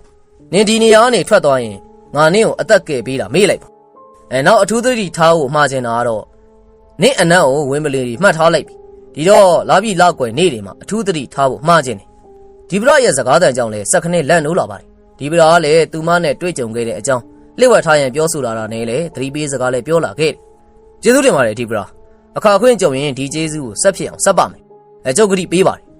နင့်ကိုနောက်ဆုံးတစ်ခုသတိပေးလိုက်မယ်နော်ဒီနယ်မြေကိုရောင်လို့တောင်မှချိန်မချပါနဲ့အထူးသတိထားပြီးတော့ရှောက်ပါမိမပြိုလေးကတော့မန်ထီကိုသတိပေးစကားထပ်ပြောရင်ဂူနိုင်ရန်တစ်ခုကမီးတို့စိုက်ထားရာကြောက်မောင်းတံကိုအောက်ကိုဆွဲချလိုက်ရမှာတော့တဝဝမြည်တံပြုတ်ပြီးကြောက်တကားကြီးတစ်ချက်ကအပေါ်ကိုတက်သွားတယ်မန်ထီလည်းအပြင်ဘက်ကိုလှမ်းထွက်လိုက်ရမှာတော့အလင်းရောင်ပပရောက်နေတာကိုမြင်ရတယ်နင်းမောင်တန်းကလည်းငြိမ်သက်သွားပြီဖြစ်ပါတယ်မန်ထီကတော့သူ့ကိုကယ်တင်ခဲ့တဲ့မိမပြိုလေးကိုလှမ်းကြည့်ရမှာဂူတကားဝမှာရက်နေတယ်ကြောက်တကားချက်ကြီးကလည်းအောက်ကိုဖြည်းဖြည်းချင်းကျလျက်ရှိပြီးမန်ထီနဲ့ဒီပီတာကြားမှာကြောက်တကားကြီးကတော့ကာစီးသွားခဲ့မန်ထီလည်းတပြင်းချလိုက်ပြီးတော့သူရောက်နေရအရက်ကိုမျက်လုံးဝေးကြည့်လိုက်မိရမှာတော့ဝင်းပလေးတောင်ရဲ့ဂျားနယ်နဲ့မိတ်အဆက်ဖြစ်နေတာကိုတွေ့လိုက်တယ်ရွာပြန်လာတဲ့လမ်းတစ်လျှောက်မှာမန်ထီရဲ့ခေါင်းထဲမှာတော့မေကွန်ပေါင်းများစွာသူရောက်ခဲ့တဲ့တမန်းဝင်းပလေးကြက်ဆိုင်ရနေရတစ်ခုထူးဆန်းတဲ့ကယ်တင်ရှင်မိမပြိုလေးတစ်ယောက်စရရကိုလည်းစိတ်ကူးရင်အိမ်မက်အလားရှိနေပါတယ်မန်ထီရွာကိုရောက်တဲ့ချိန်သူကြုံလာတဲ့အကြောင်းများကိုလှည့်ဝက်ထားလိုက်တယ်လူတွေကိုပြောပြရန်တွေးတော့လဲစိတ်ကူးရင်ဆန်းဆန်းသူ့အဖြစ်များကိုယုံကြည်မဲ့သူရှိလိမ့်မယ်မထင်တာကြောင့်လေဒီအဖြစ်ပြက်များကိုလှည့်ဝက်ထားလိုက်တယ်မန်ထီတယောက်ရွာမှာ3-4ရက်မြနားနေလိုက်ပါတယ်သူ့ရဲ့စိတ်တွင်းမှာကဲတင်ရှင်မလေးဒီပရာရဲ့လှပတော်မျက်နှာလေးရလေတရစ်တဝဲဝဲနဲ့မြင်ရောင်လေးရရှိနေတယ်ဒီပရာပုံစံကိုကြည့်ရသည်ကလည်းတမန်းဝင်ပလီများအကြောင်းကိုသိနေတဲ့ပုံပဲတမန်းဝင်ပလီများနဲ့ဒီပရာမြည်တို့ဆက်ဆက်နေသည်မဆိုးနိုင်ဒီပရာမှာတော့မန်ထီမသိသေးတဲ့လှည့်ဝက်ချက်ပေါင်းများစွာရှိနေနိုင်တယ်လို့လည်းတွေးနေမိတယ်ညီတို့ဝင်ဖြစ်စေမန်ထီအနေနဲ့တော့ဒီပရာကိုတွေးရချင်းခဏလေးတွင်းမှာပဲစိတ်ဝင်စားနေမိတယ်ဝင်ပလီတောင်ကြားကိုချိန်မချရန်မှားကြားထားတာကြောင့်လေမတော်ဖြစ်တော့လေတခြားတနည်းရမှာဒီပရာနဲ့စုံလီမလားဆိုတဲ့အတွေးစိတ်ကူးလည်းရှိနေပါတယ်ဝင်ပလီတောင်ကြားကနေပြန်လာပြီးတဲ့အချိန်မှာတော့မန်ထီတယောက်တောတက်ချိန်တိုင်းမှာနောက်ကျောမလုံတဲ့ခံစားမှုတွေခံစားရတယ်တစုံတယောက်ကတော့သူ့ကိုချောင်းမြောင်းကြည့်ရှုနေတယ်လို့ခံစားမှုမျိုးကိုလည်းခံစားရတယ်နောက်ကိုမကြာခဏလှည့်ကြည့်မိတော့လေသူ့ကိုချောင်းမြောင်းနေသူကိုမတွေ့ရက်များကလည်းတဖြည်းဖြည်းကုံဆုံးပြီးတော့လာပြည့်နေကိုရောက်လာခဲ့ပါတယ်ကူပလိုင်းရွာငယ်လေးမှာည10 နာရီခန့်မှာတော့လာမင်းရဲ့အလင်းရောင်အောက်မှာတိတ်ဆိတ်စွာနဲ့အိမ်မောကြလျက်ရှိရွာခွေးတိတ်ချို့ကလည်းလာတာတဲ့ညများမှာခွေးများရဲ့သဘာဝအရာဥလိုက်ဟောင်းလိုက်နေပါမန်ထီကလည်းအိမ်မပြောတာကြောင့်လည်းထိန်ထိန်သားနေတဲ့လာရောင်အလင်းနဲ့အိမ်ချောင်းဝင်းတွင်းကိုလမ်းလျှောက်လာရှိနေပါတယ်အိမ်ချောင်းဝင်းတွင်းမှာလမ်းလျှောက်လေးရရှိနေပါတယ်ရာသီဥတုတာယာတဲ့နေ့ဖြစ်တာကြောင့်လည်းတောင်တန်းကြီးများကိုလာရောင်ရဲ့အလင်းနောက်ခံနဲ့မြင်ရသည်ကလည်းစိတ်နှလုံးကြည်နူးချမ်းမြေ့ပွေရာအတိရှိတယ်မန်ထီတယောက်ကတော့လာမင်းကြီးကိုမော့ကြည့်နေရင်လာမင်းကြီးကတော့ဒီပရမျက်နှာလာမင်းကြီးမှာတော့ဒီပရရဲ့မျက်နှာပေါ်လာသလိုစိတ်ထဲမှာထင်မှတ်ပြီးတော့ဒစိမ့်စိတ်ငေးလျက်ရှိနေထိုစဉ်မှာတော့မြားတဲ့ဒဇင်းကတော့မန်ထီအနီးကနေဖြတ်သွားပြီးအနီးမှာရှိတဲ့တစ်ပင်ပေါ်မှာသွားဆိုင်နေပါတယ်မြားပြည့်သူကိုကြည့်လိုက်ရမှာတော့လူရိပ်တစ်ခုလက်ခနဲ့ပြေးသွားသည်ကိုလည်းတွေ့လိုက်တယ်မန်ထီကတော့မြားတဲ့သူ့အနီးကနေဖြတ်သွားခြင်းကြောင့်လေရင်ထိတ်သွားမိသလိုမြားပြည့်သူနောက်လိုက်ရန်တွေးမိတော့လေမြားပြည့်သူကခဏတွင်မှလှင်မြန်စွာထွက်ခွာသွားတာကြောင့်မြားပြည့်သူနောက်ကိုညာအီမီချိန်လိုက်မဲ့စိတ်ကူးကိုတော့လက်လျှော့လိုက်တယ်ဟမ်စားတစောင်မလားပင်စီပေါ်မှာစိုက်နေတဲ့မြားတံကိုမန်ထီဆွဲနှုတ်လိုက်တယ်မြားတံကိုကြည့်ပြီးတော့သူ့ကိုလှုပ်ကြံသူကိုခံမှန်းရန်အတွက်ပါသူတို့ဒေသမုတ်ဆိုးများကတော့မြားတံကိုကိုယ်တိုင်လှုပ်ပြီးအမဲလိုက်ကြရမှာမြားတံကိုကြည့်ပြီးတော့မြည်သူမြည်ဝါမြားတံဆိုတာကိုလေခွဲခြားသိနိုင်ပြီးတော့တယောက်နဲ့တယောက်မတူညီအောင်လေမြားတံကိုအသေးစိတ်ကိုယ်ပိုင်အမှတ်သားများပြုလုပ်ထားတတ်ပါတယ်မြားတံကိုစစ်စစ်ကြည့်မိရမှာတော့သူတို့ရွာသားများပြုလုပ်တယ်မြားတံမဟုတ်ကြောင်းသိလိုက်တယ်မြားတံကိုတေချာကြည့်ရင်မြားတံရဲ့အမိမှာစားတစောင်ပါလာတယ်စာအုပ်ဖြုတ်ပြီးတော့လေလာရောင်နဲ့ဖတ်လိုက်ပါတယ်ဒီပရာဒုက္ခတွေ့နေပြီဒီပရာကိုကဲခြင်းရင်ဝင်းပလီတောင်ကြားကိုအခုလာခဲ့ပါစာကတော့ထိုမြတာဖြစ်ပါတယ်စာအုပ်ဖမ်းပြီးတဲ့မန်ထီတယောက်လည်းစိုးရိမ်တဲ့စိတ်များကလည်းရင်ထဲမှာဘလောင်ဆူသွားတယ်သူ့အသက်ကိုတမန်းဝင်းပလီလက်ကနေကယ်ဘူးတဲ့ဒီပရာဘေးရန်နေရဲ့ကြုံနေရပြီလေအဲဒါကြောင့်လဲမန်ထီကတော့ဘာမှမစင်စားတော့ပဲညကြီးတော့ကိုကြောမှလွယ်ပြီးလက်ကဒူးလေးကိုကိုက်ဓာတ်ရှည်ကိုခါမှချိတ်ပြီးတော့ဝင်းပလီတောင်ကြားစီကိုခြေလန်းတက်တက်နဲ့ရှောက်သွားခဲ့မန်ထီရဲ့စိတ်တွင်းမှာလည်းစိုးရိမ်သောကစိတ်များဖြစ်နေပါတယ်ထို့အတူလည်းဒီပရာမှာကြားထားတဲ့ဝင်းပလီတောင်ကြားကိုခြေမချရန်မှာကြားချက်ကိုတော့စိုးရိမ်ချက်များနဲ့မိလျော်သွားခဲ့ပါတယ်ညအမောင်တူအောက်မှာလက်နက်အပြည့်စုံဆွဲကင်ပြီးရွာနေထွက်သွားတဲ့မန်ထီကိုတော့ညဘက်လောက်တတမှာလူပြိုလှည့်နေကြတဲ့ကာလာသားတချို့ကအမြင်တွေ့လိုက်ရတယ်မန်ထီတယောက်ကတော့ဘာကိစ္စအတွက်နဲ့လက်နက်အပြည့်စုံကင်ဆွဲပြီးညဘက်ကြီးထွက်သွားသည်ကိုတော့နားမလည်အောင်လည်းရှိနေတယ် မန်ထီကလည်းလားရောင်အောက်မှာခြေလန်းကျဲကြီးနဲ့ဝင်းပလီတောင်ကြားထဲကိုဝင်ရောက်လာခဲ့ပါတယ်သူ့မျက်လုံးများလည်းဘေးပတ်ဝန်းကျင်ဘေးပတ်လေကိုကြီးကန်းတောင်းမှောက်ကြည့်လိုက်တယ်မန်ထီသတိမထားမိတဲ့အချက်ကတော့ဝင်းပလီတောင်ကြားအတွင်းကိုမန်ထီစောင့်ဝင်လိုက်တာနဲ့အရက်လေးမျက်နှာမှာပုံအောင်နေတဲ့ဝင်းပလီများကတော့မန်ထီနဲ့ခလန်းလန်းမှာထက်ချက်မကွာလိုက်လာနေကြခြင်းပဲဖြစ်ပါတယ်။ကဲကြပါဦး။အော်ဟေးကူညီတောင်းတဲ့မိန်းကလေးအတန်တစ်ခုကတော့ရှေ့ခလန်းလန်းကနေထွက်ပေါ်လာရမှာမန်ထီလဲဘာလို့မှမတွေးတော့ပဲအတန်ကြားရအရက်ကိုတရှိန်တိုးနဲ့ပြေးသွားပါတယ်။တောင်ကြီးကွင်းမြစ်တစ်ခုမှာတော့လာရောင်ကလည်းရှင်းလင်းစွာကြားရောက်နေတယ်။အဖြူရောင်ဝစ်ဆောင်ရှည်ကိုဝစ်ဆင်ထားတဲ့မိန်းကလေးတစ်ယောက်ကတော့လာရောင်အောက်မှာတွေ့ရတယ်။တိုင်းတဲ့တိုင်းပေါ်မှာလက်ပြန်ကျိုးနဲ့ချီနှောင်ခန့်ထားရတယ်။တိုင်းတဲ့တိုင်းမှာလက်ပြန်ကျိုးတုပ်ပြီးတော့ချီနှောင်ခံထားရပါတယ်။မန်ထီကလည်းဒီပတော်ဖမ်းဆီးခံရတယ်ဆိုတဲ့အတွေးနဲ့ထိုနေရာကိုပြေးလွှားသွားပြီးတော့တုံနှောင်ထားတဲ့ကျိုးများကိုဖြီးလိုက်တယ်။ညီမကိုဘသူတွေဖမ်းချုပ်ထားကြတာလေ။ဟင်မင်းကဘသူလဲ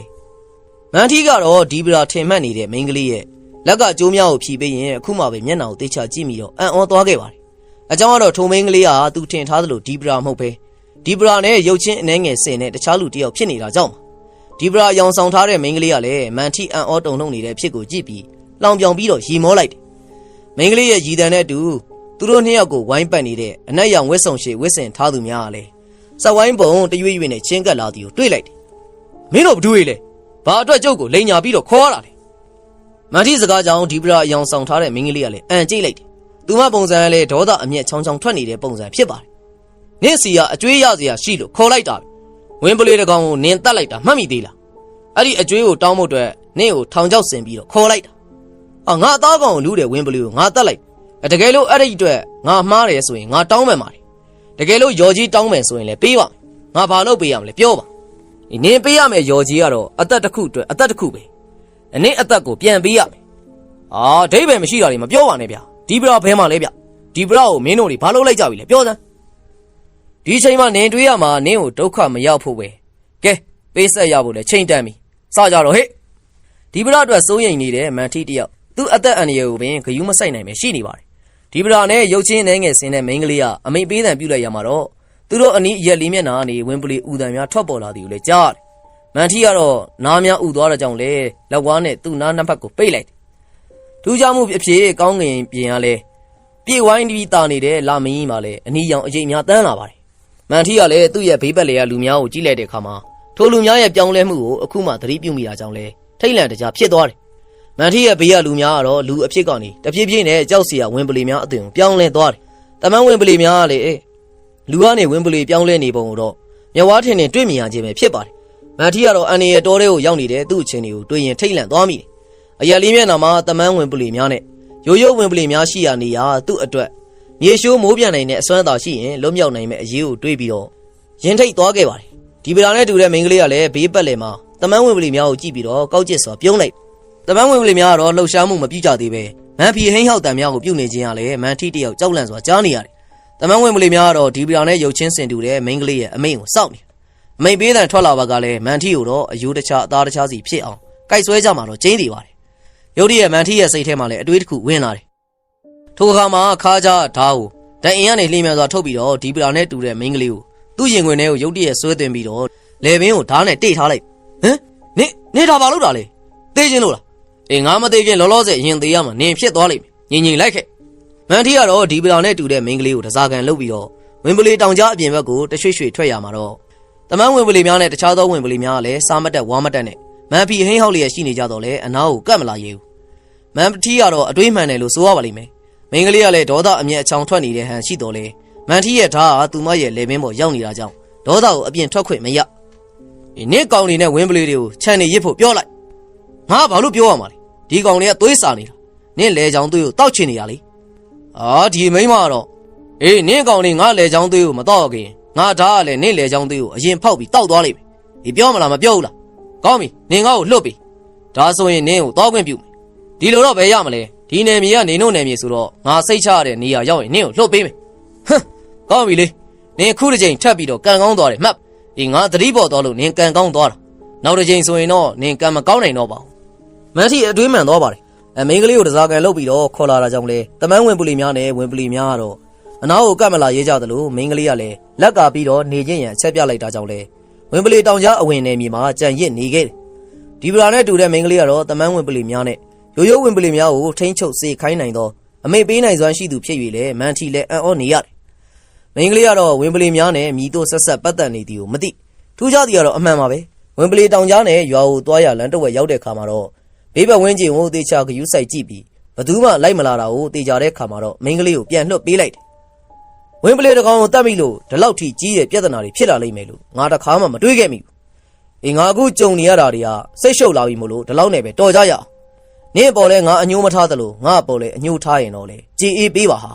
။နင်ကဝင်ပလီတောင်ကြားရဲ့စီကန်းကိုချိုးဖောက်ပြီးသွားပြီ။စီကန်းချိုးဖောက်ရင်ဘာဖြစ်တတ်တယ်လဲဆိုတာနင့်ကိုဥပမာပေးပြီးတော့နောက်လူတွေစီကန်းမဖောက်ရဲအောင်လုပ်ရမယ်။နင်အသက်မသေးသမျှကာလပတ်လုံးမှာဒီကိစ္စပြီးမသွားဘူးဆိုတာမြင်မှတ်ထားပါ။မန်ထီကတော့ဘာမှမဟုတ်တော့ကိစ္စလေးတစ်ခုကြောင့်ကြီးမားတဲ့ပြဿနာကြီးတစ်ခုဖြေရှင်းနေရတဲ့သူ့အဖြစ်ကိုစိတ်ပြက်လက်ပြက်ရှိပါတယ်။ပြဿနာနောက်ထပ်မတက်စီလို့တာကြောင့်တောင်းဆိုနေတော့လဲမိန်းကလေးကတော့နာကြီးမုန်းတီးနေတဲ့မျက်လုံးနဲ့မန်ထီကိုစိုက်ကြည့်ပြီးတော့ဒေါသတကြီးပြောဆိုကြိမ်မောင်းပြီးခြာကနေလှည့်ပြီးတော့လာရလန်းတိုင်ပြေးလွှားပြီးတော့မန်ထီရဲ့မြင်ကွင်းကနေပျောက်ကွယ်သွားပါတယ်။မန်ထီတယောက်ကတော့ထိုနေရာမှာငငယ်နဲ့ရက်ပြီးတော့ကြံရစ်ခဲ့တယ်။မန်ထီတယောက်သူကြုံခဲ့ရတဲ့ထူးဆန်းတဲ့ကြောက်စရာဖြစ်ပျက်များကြောင့်လဲဝင်ပလီတောင်ကြားဘက်ကိုခြေဦးတောင်မလှဲ့တော့သူကတော့တခြားနေရာများမှာအမဲလိုက်ခြင်းစေးမြင့်စေးပင်ရှာခြင်းများဟုသာပြုတ်လုပ်တယ်။သူ့စိတ်များကလည်းဒီပရာဆိုတဲ့ကဲတင်ရှင်မိမကျော်လေးကိုနေညမပြတ်တတိယလည်းရှိနေပါတယ်။လာပြီးရများမှာလာမင်းကိုအလုံးအထည်အားတရပြီးတရရောပါလာသလိုလာစုပ်ရက်ကိုလည်းကူးပြောင်းလာရင်လက်ကွယ်ညောက်ရောက်ရှိလာပြန်ပါတယ်။လာစုပ်ရက်နေ့လယ်ပိုင်းချိန်မှာတော့ကူပလန်းရွာသား3ယောက်ကတော့တောပြည့်ရန်ထောက်ခဲ့ကြတယ်။နေ့လယ်ပိုင်းတနေ့ကအမဲပြစ်ကြရင်ရရှိလာတဲ့သားကောင်များကိုစကန်းချဂူတွင်းကိုတည်ယူလာကြပါတယ်။ခုတ်ထည့်ပြီးတော့အသားများကိုလည်းမီးနဲ့ကြက်တိုက်လိုက်တယ်။သူတို့3ယောက်ကတော့အသားများကိုကြက်တိုက်ပြီးနောက်တနေ့မနက်မှာရွာကိုပြန်ရန်စီစဉ်ထားကြတယ်။ညကလည်းတဖြည်းဖြည်းနဲ့နက်သက်နက်လာတယ်။အသားသိမ်းများကိုမီးကင်ရာကနေမီးခဲပေါ်ပြုတ်ကျလာပြီးအစီများညှော်နှက်ထွက်လျက်မီးကိုးငွေများနဲ့အတူရောပြီးတော့လေကူပလန်းရွာသား3ယောက်စကန်းချထားတဲ့ကြောက်ကူတစ်ဝိုက်မှာတော့အသားညှော်နှက်များပြန့်လွင့်နေပါတယ်။မုံဆိုး3ယောက်မှာတော့2ယောက်ကအိတ်နေပြီးမအိပ်ပဲရှိတဲ့မုံဆိုးကတော့အသားကြက်တိုက်ထားတဲ့မီးပုံဘေးမှာအလုံများလျက်ရှိနေပါတယ်။တယောက်တစ်လက်စီအလက်ကြမီးပုံဘေးမှာအသားကြက်တိုက်ရန်ခွဲတန်းချထားခြင်းပဲဖြစ်တယ်။ညာပြလောင်းလာတဲ့ဝင်ပလီအော်တန်များဂူအရှိဘက်အမောင်တူးစီကနေကြားရတာကြောင့်ဂူအတွင်းမှာမအိပ်ပဲအလုရှုံနေတဲ့မုံဆိုးကတော့ကြောရိုးတစ်လျှောက်စိမ့်တက်သွားသလိုခံစားလိုက်ရတယ်။အပြင်ဘက်ကိုလမ်းကြည့်လိုက်တဲ့အခါမှာတော့ရဲရဲနီနေတဲ့မျက်လုံးပေါင်းများစွာကိုအမှောင်တွင်းကနေတွေ့လိုက်တယ်။ထိုမျက်လုံးပေါင်းများစွာကလည်းဂူကအနီးကိုချင်းကပ်လာကြတာကြောင့်မုံဆိုးကလည်းထိတ်လန့်သွားပြီးအိတ်နေတဲ့သူ့လူနှစ်ယောက်ကိုအလောတကြီးနဲ့နှိုးလိုက်တယ်။ဟာဟေ့အောင်ထားကြကွာထားကြ။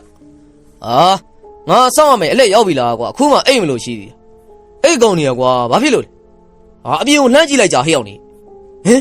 ်ဝင်ပလီတွေအများကြီးပါလား။အေးကွာလူလိုအကောင်တွေလည်းပါသေးတယ်။ဟာအဲ့ဒါတမန်းဝင်ပလီတွေပဲဖြစ်ရမယ်ဟဲ့။ဟက်ကောင်လေဘာဆက်လုပ်ကြမလဲကွာဒါတော့ဝင်ပလီအများကြီးကိုပြစ်လဲနိုင်မှာမဟုတ်ဘူးလေ။အသားညွန်တဲ့အကြောင်းရောက်လာတာနေမယ်ကွာ။အသားတွေအကုန်အပြင်ပြစ်ထုတ်လိုက်တော့ကွာ။ကွာတနေ့ကိုတနေ့ခန့်ပင်မမှန်ပြစ်ခတ်ထားရတာနှမျောစရာကြီး။အသက်ထက်ဘာမှအရေးမကြီးဘူးဟေ့အောင်ကြီး။အသားတွေအားလုံးအပြင်ကိုပြစ်ထုတ်လိုက်။ဝင်ပလီများကြားမှာလူတစ်ပိုင်းဝင်ပလီတစ်ပိုင်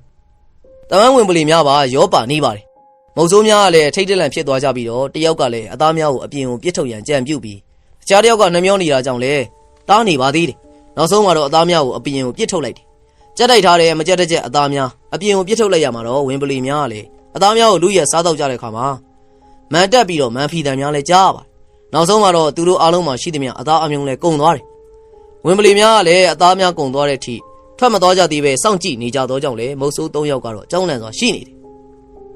ဘာဆက်လုပ်ကြမလဲကွာဒီကောင်လေးကခုထိမပြန်သေးဘူး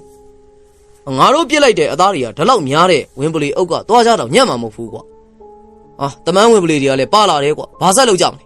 ။မီးကြောင်သူတို့ကအထဲဝင်မလာရဲတာနေမယ်ဟေ့။မီးပုံကိုထင်းနေထက်ထဲကွာမီးမငိမ့်စေနဲ့။မုတ်ဆိုး3ယောက်ကတော့အခုတော့လေဝင်ပလီများရဲ့အမဲလိုက်ခြင်းကိုခံနေရပြီ။ထင်းကြောင်များကိုမီးပုံတွေကိုမပြတ်တမ်းပြစ်ထည့်ပြီးမီးမငိမ့်စေရန်လည်းပြုလုပ်နေကြတယ်။ဝင်ပလီများကလည်းဇွဲနှပဲကြီးစွာနဲ့ပဲဂူအရှိအမောင်ထဲမှာရှိနေတယ်။ညကလည်းနက်သက်နက်လာသလိုဂူအတွင်းမှာလည်းစူဆောင်းထားတဲ့ထင်းကြောင်များကလည်းမီးပုံအတွင်းကိုကြောက်လန့်တကြားနဲ့အလောကြီးပြီးပြစ်ထည့်လိုက်မိတာကြောင့်ကုံတော့မှာဖြစ်ပြီးသွေးပြက်ပြီးတော့ကြောက်လန့်နေကြပါတယ်။ဟေ့ဘလို့လောက်ကြမလဲကွာထင်းကြောက်တွေကလည်းကုံတော့မယ်။ထင်းကြောက်များကုံကန်ဤအချိန်ကြိုက်သားပဲ။တစ်ချိန်လုံးလှုပ်ရှားစွာငြိမ်သက်နေတဲ့ဝင်ပလီများကတော့စတင်လှုပ်ရှားလာပါတယ်။တမန်းဝင်ပလီများကလည်းမြေပြင်ပေါ်မှာကျနေတဲ့စီနင်ကဲများနဲ့ဂူအတွင်းကိုပြစ်သွင်းကြရမှာမီးပုံပေါ်ကိုစီနင်ကဲများကျလာပြီးတရှဲရှဲမြည်ပြီးတော့မီးကဲများကလည်းငိမ့်ကုန်ပါတယ်။မီးကဲများမီးငိမ့်လာတဲ့ကြိုင်ထဲမှာတမန်းဝင်ပလီနဲ့တခြားဝင်ပလီများကတော့လှိုင်ကူအတွင်းကိုဝင်လာကြပြီးတော့ မုတ်ဆိုး3ယောက်ကိုဝိုင်းအုပ်ပြီးတိုက်ခိုက်ကြတယ်။ဂူတွင်းကမုတ်ဆိုး3ယောက်ထံကနေခုခံချိန်ပင်မရလိုက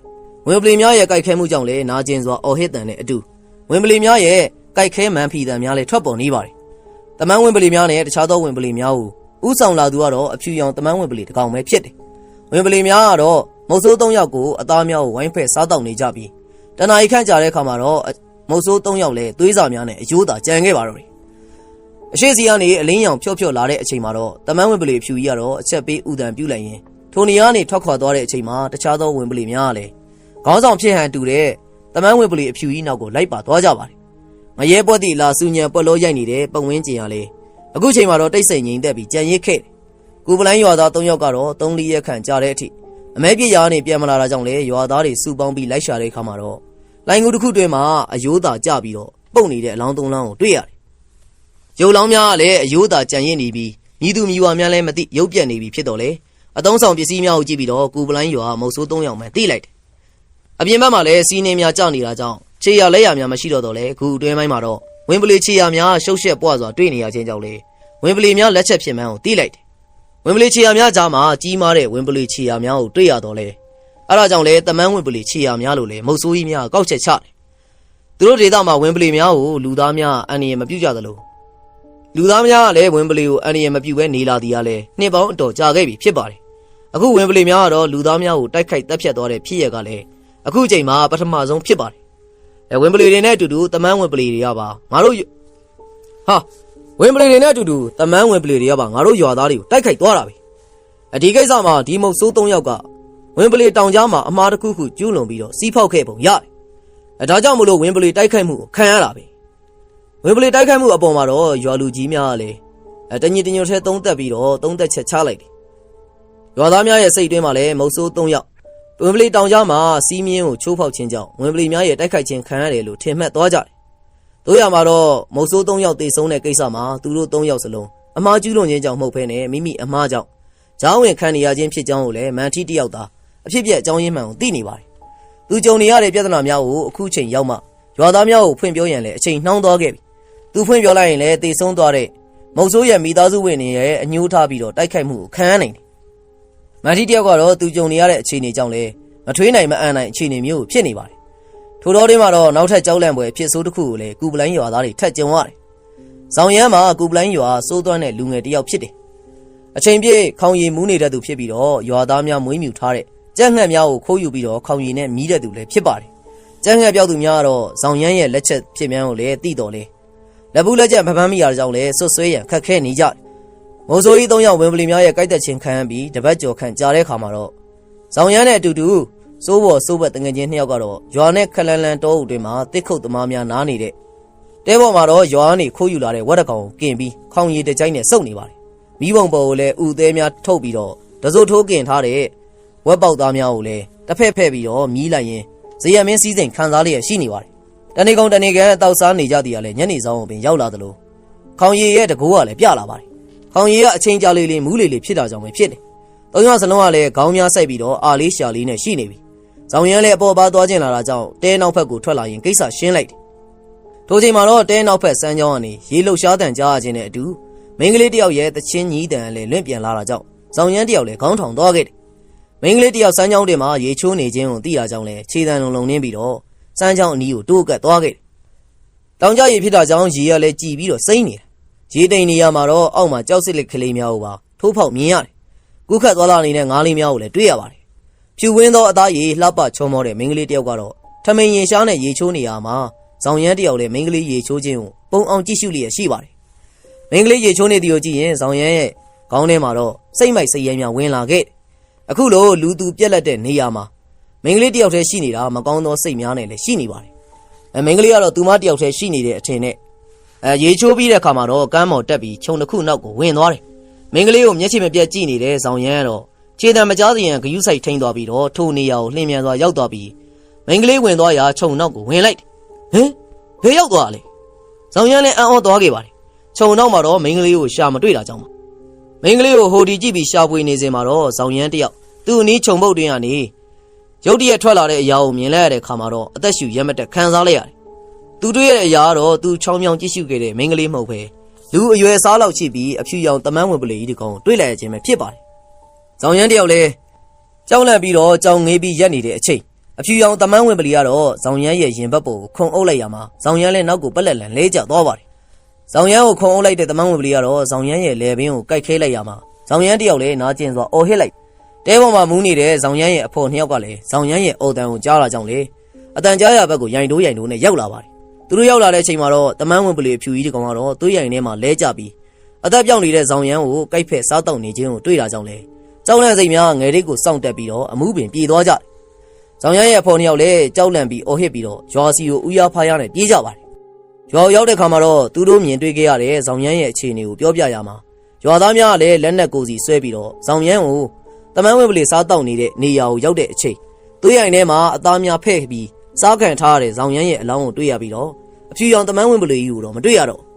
ကူပလိုင်းရွာမှာတော့ဝင်ပလေကြောင့်လူများဇက်တိုက်သေးဆုံးနေရမှာအားလုံးရဲ့စိတ်ထဲမှာလည်းအကြောက်တရားတွေဝင်လာကြပါတယ်ခါတိုင်းမှာတယောက်တည်းတောတက်ကြတော့လေအခုလိုအချိန်မှာတော့တယောက်တည်းမတက်ရဲတော့ပဲ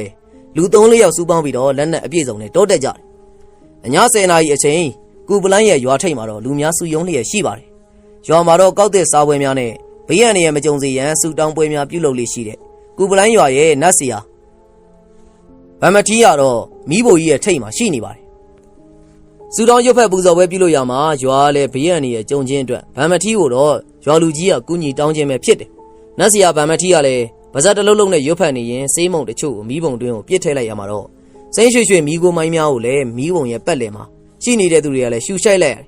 ်ထိုနှံကိုရှူရှိုက်ရသူများကလည်းခေါင်းနောက်ကြည့်ကြည့်ဖြစ်သွားပြီးအမြင်အာယုံတွေကိုထွေရွာသွားပါတယ်နတ်စီယာဗမ္မတီးကလည်းမျက်လုံးမိတ်ထားရင်းနဲ့ခန္ဓာကိုယ်ကလည်းငှက်ဖျားထနေသူလိုတဆက်ဆက်တုံရင်းနေတယ်တယောက်တည်းလည်းမေးခွန်းများကိုမေးလိုက်ဖြေလိုက်နဲ့အတန်ကြာရှိနေပြီးတပ်ပြင်းကိုဟင်းကနေချပြီးတော့တုံနေတဲ့ကိုယ်ကလည်းပုံမှန်ဖြစ်သွားသလိုမျက်လုံးများလည်းပွင့်လာပါတယ်ဟိုခါမှာတော့ကူပလိုင်းရွာကြီးကတော့နတ်စီယာနားကိုတိုးကပ်သွားတယ်အချိန်နေဘလို့ရှိလဲနတ်စီယာဘာတွေမြင်ခဲ့ရလဲတကြီးရွာအတွက်တော့ကျုပ်ရင်လေးနေတယ်ဗျာဘလို့အနေရမျိုးတွေများမြင်ရလို့လဲနတ်စီယာဒီသွေးဗျကျုပ်အာယုံမှာပထမဦးဆုံးထင်လာတာကတော့သွေးတွေအတိဖုံးလွှမ်းနေတဲ့သွေးကန်ကြီးထဲမှာလူတွေတုံးယုံတည်နေတာကိုမြင်ရတယ်နောက်ပြီးတော့တမန်းဝင်ပလီတွေကကျုပ်တို့ရွာကိုစောင့်ကြည့်နေတယ်လို့လည်းမြင်ရတယ်မကြခင်ကျုပ်တို့ရွာမှာသွေးနမိတ်လွှမ်းမဲ့လက္ခဏာပဲဗျအဲ့ဒီနမိတ်ကိုဘလို့ရက်တက်အောင်လုပ်လို့ရမလဲနတ်ဆရာဟမ်နီလန်လေးများမရှိဘူးလားဗျာဒီကိစ္စအညိုအတေအာကာတတွေနဲ့ဆက်ဆက်နေတဲ့တကြီးရဲ့ဖြည့်ရှင်းရမယ့်နီလန်အဖြေကျုပ်မှာမရှိဘူးဒါပေမဲ့ရှောင်တင်းရမယ့်အခြေအနေတစ်ခုတော့ပြောပြနိုင်ပါတယ်ဖြည့်ရှင်းလို့မရရင်တောင်ရှောင်တင်းလို့ရမယ်ဆိုတော့မစိုးပါဘူးဗျဘလို့လုပ်ရမလဲလုပ်ရမှာတော့ခက်တယ်တကြီးရဲ့အခုကျုပ်တို့ရွာကကျိန်စာမိနေတယ်လို့မျိုးဖြစ်နေပြီဒီတော့ရွာကိုစွန့်ခွာသွားမှာဒါတော့ဘယ်ဖြစ်မလဲနတ်ဆရာရဲ့ကျုပ်တို့ဘိုးဘေးပြီးနေလက်ထက်ကလေးကနေလာခဲ့တဲ့ရွာကိုစွန့်ခွာလို့ဘယ်ဖြစ်ပါမလဲကျုပ်ပေးနိုင်တဲ့အကြံကတော့ဒီလောက်ပဲဗျလာပြီးနေရလဲလောက်ကိုသွေးရောင်လွှမ်းနေတာကိုမြင်ရတယ်အခုလာမဲ့လာပြီးနေမတိုင်ခင်မှာရွာသားတွေရွှေ့ပြောင်းဖို့လုပ်ပါနတ်ဆရာစကားကလည်းလက်ခံရန်ခက်ခဲသောကိစ္စမို့လို့ရွာလူကြီးကတော့ခါခါတီးတီးညှင်းဆန်လိုက်ခြင်းဖြစ်ပါတယ်အကယ်၍ရွာသားများကိုရွှေ့ပြောင်းရန်ပြောရင်လည်းဘယ်သူမှလည်းထိုကိစ္စကိုလက်ခံကြမှာမဟုတ်ဘူးမနေ့မှာတော့မန်ထီတယောက်ကတော့သူ့ကြောင့်ရွာသားများဝင်ပလီများလက်ချက်ကြောင့်ဒုက္ခရောက်နေရခြင်းအတွက်လည်းစိတ်သောကရောက်ပြီးတော့မထွေးနိုင်မအန်နိုင်အခြေအနေကိုရောက်နေတယ်သူတယောက်တည်းဘာလို့ရဘာကံရမှန်းလဲမသိတော့အခြေအနေမှာတော့ဦးလေးဖြစ်သူကိုသူကြုံတွေ့ခဲ့တဲ့အရာအလုံးကိုပြောပြပြီးအခုရွာမှာဖြစ်ပွားနေတဲ့ပြဿနာရဲ့မူလအစမြေပြားခံရလူကတော့မိမိကြောင့်ဖြစ်ကြောင်းကိုမချင်းမချန်ပြောပြလိုက်တယ်ငါတို့ရွာမှာကြုံနေရတဲ့ပြဿနာကတော့အဲ့ဒါပဲဖိုးတရားဒါလို့ဆိုရင်မန်ထီကငါတူဆိုတာမင်းသဘောပေါက်လောက်ပြီပေါ့မန်ထီဆိုတာမင်းတူကိုအခုဒီเจ้าတွေငါ့ကိုတကူးတကခေါ်ပြီးပြောပြတာမင်းမှာအကြံစီတစ်ခုခုရှိလိမ့်မယ်လို့ထင်တယ်ငါဒီเจ้าတွေကိုရွာထဲကဘသူ့မှလည်းမပြောပြဘူးဖိုးတယ်မင်းကိုတကူးတကခေါ်ပြီးပြောရတာလေဒီဝင်ပလွေတွေကိုငါတို့နီးငါတို့ဟန်နဲ့ရင်ဆိုင်တိုက်ခိုက်မလားလို့တွေးမိပြီးတော့မင်းကိုခေါ်လဲအန်ဒီရတော့များလိမ့်မယ်ကွာနောက်ပြီးတော့သူတို့ကိုလည်းဘလို့ရင်ဆိုင်ကြမှာလဲအချင်းရလည်းအရန်နီးကက်နေပြီမနှက်ဖန်ဆိုရင်လာပြီးညငါတွေးထားတာဒီလိုရှိတယ်ဖိုးတယ်ငါတို့မနှက်ဖန်ရောက်ရင်ညဘက်မှာသူတို့လာတိုက်တာမဆောင်မဲနဲ့နေ့လယ်ပိုင်းကလေးအားဝင်ပလီတောင်ကြားကိုဝင်ပြီးတော့သူတို့ကိုသွားတိုက်ဖို့အတွက်စီစဉ်ထားတယ်ရွာလူကြီးကိုငါတူမန်ထိကိစ္စမပြောပြမယ်ရွာအရေးအတွက်ကိုအားစပြီးတော့လက်ဦးမှုယူတိုက်ခိုက်ဖို့အကြံပြုထားတယ်ရွာလူကြီးကလည်းငါပြောတဲ့အစီအစဉ်ကိုလက်ခံလိုက်တယ်ကွာဒီတော့မနှက်ဖန်ကိုသွားတိုက်ဖို့အတွက်ကိုလည်းအားလုံးစီစဉ်ထားကြတယ်ဖိုးတယ်စောင်းတဲ့စီထန်းကတော့သူ့တူမန်တီနဲ့ပတ်သက်တဲ့ထူးခြားစမ်းကြဲတဲ့ဇလန်းအရှိကြီးတစ်ပုဒ်ကိုကျွန်ုပ်ကိုပြောပြတယ်ပြီးတဲ့နောက်မှာတော့ရှေ့ဆက်လုပ်မဲ့အစီအစဉ်များကိုလည်းကျွန်ုပ်ပါထည့်သွင်းထားပါတယ် ကျွန်တော်ကလည်းမန်ထီပြောပြတဲ့ဇလန်းကိုနားထောင်ပြီးတော့ထူးခြားစမ်းကြဲတဲ့အကြောင်းအရာများကိုစိတ်ဝင်စားသူပြီးတိုက်ခိုက်ရန်လဲဝမ်းမြောက်ဝမ်းသာလက်ခံလိုက်ပါဒါနဲ့တမန်ဝင်ပလူတွေကိုရင်ဆိုင်တိုက်ခိုက်ရမှာငါတို့လက်နက်ကရပါမလားတရားဟောသင်းဟုတ်စီဟာဗရန်ဒန်စမစ်ပြောပြတာကတော့တမန်ဝင်ပလူတွေကိုရင်ဆိုင်တိုက်ခိုက်ဖို့ဆိုရင်ငွေသားလက်နက်ကအစွမ်းဆုံးပဲတဲ့ဒါကြောင့်ငွေသားတွေရောက်နိုင်သမျှရှာပြီးတော့ဓားတွေတနက်တွေမှာထည့်ပြမဲ့ကြီးစံတွေလှုပ်ထားတယ်ဟာအစီအစဉ်ကတော့ကွက်စီပါတယ်စောနေရေအစီအစဉ်ထားသလိုအစသအရာအစဉ်ပြေဖို့ဖျားသခင်ကိုကူညီစောင့်ရှောက်ပါစေလို့ပဲဆုတောင်းရမှာပဲလာပြီးနေ့အတွက်လည်းဝင်ပလီများကိုတိုက်ခိုက်ရန်စီစဉ်ထားပြီးဖြစ်တာကြောင့်မနက်ဖြန်အတွက်လည်းကျွန်တော်တို့လည်းရင်ခုန်စိတ်လှုပ်ရှားစွာရှိနေပါတယ်ညနေဆောင်မှာတော့စောနဲ့စေထန်းကတော့နောက်တစ်ခေါက်ပြန်ရောက်လာတဲ့အချိန်တာဝါနဲ့ရွယ်တူခန့်ရှိမယ်အသားဖြူဖြူအရက်ကမနှိမ့်မမြင့်နဲ့လူငယ်တယောက်ပါလာပါတယ်ဖိုးတယ်ဒါငါပြောပြတဲ့ငါတူမန်းထီပဲကွာအေးကွာမင်းလည်းတော့တခြားစီပဲစောနေရလူကြောလေးပဲကွာငါတူကငါနဲ့တူလို့ချောတာပေါ့ကွာငါတူဒါကတော့ဦးလေးပြောပြဘူးတဲ့ဖိုးတယ်ဆိုတာပဲဒါကတော့တာဝါတဲ့ဟုတ်ကဲ့တွေ့ရတာဝမ်းသာပါတယ်ဒီကကိုကြီးဖိုးတယ်အကြောင်းကိုလည်းဦးလေးကခဏခဏပြောပြလို့နားရည်ဝပြီးတော့သိနေတာကြားပြီလူကိုတော့အခုမှပဲတွေ့ဘူးတယ်ဗျအနောက်တိုင်းမင်းသားလို့အရက်ကလည်းရှိတယ်ဗလာကလည်းတောင့်တယ်ရုပ်ကလည်းကြည်ကောင်းတာပဲဗျတွေ့လားစောနဲ့မင်းတူကမင်းနဲ့တခြားစီကွာအမှန်တရားကိုမြင်တတ်တယ်ငါတူရေတိတ်မမြောက်နဲ့ဟာဒီကောင်မြောက်လို့မြောက်မှန်းသိတာမဟုတ်ဘူးဘဝင်မြင့်ပြီးတော့ပြုတ်မကြရင်ခတ်နေလိမ့်မယ်ဟိစောနဲ့စကားကြောင့်လေကျွန်တော်အပါဝင်အားလုံးကရီမောလိုက်ကြတယ်မန်ထီကတော့စကားပြောပြပြပြီးစိတ်ကောင်းရှိတဲ့လူငယ်တယောက်လိုလေသူ့အပြုတ်မှုပြောဆိုကြည့်ပြီးတော့ကျွန်တော်လည်းကောက်ချက်ချလိုက်တယ်ကျွန်တော်တို့ကတော့တူးနဲ့တူမိတ်ဆက်ပြီးဖြစ်တာကြောင့်ကျွန်တော်သိလို့ရများကိုမင်းမြန်းရန်အတွက်မန်ထီကိုစကားဆလိုက်တယ်ကဲမန်ထီငါညီကိုကယ်ခဲ့တဲ့မိန်းကလေးနဲ့ထောင်ချောက်စင်တဲ့မိန်းကလေးကရုပ်ချင်းစင်နေဆိုဟုတ်လားဟုတ်တယ်ဗျရုပ်ချင်းကတော်တော်ကြီးကိုစင်တာကိုကြီးဖို့တယ်အဝေးကကြည့်ရင်တော့အရက်အမောင်းကိုလုံးကိုပေါက်ကလည်းမခွဲခြားနိုင်ဘူးအနီးကဆိုရင်တော့ကျွန်တော်ကိုကယ်ခဲ့တဲ့ဒီပရာပို့ပြီးတော့ချောပါတယ်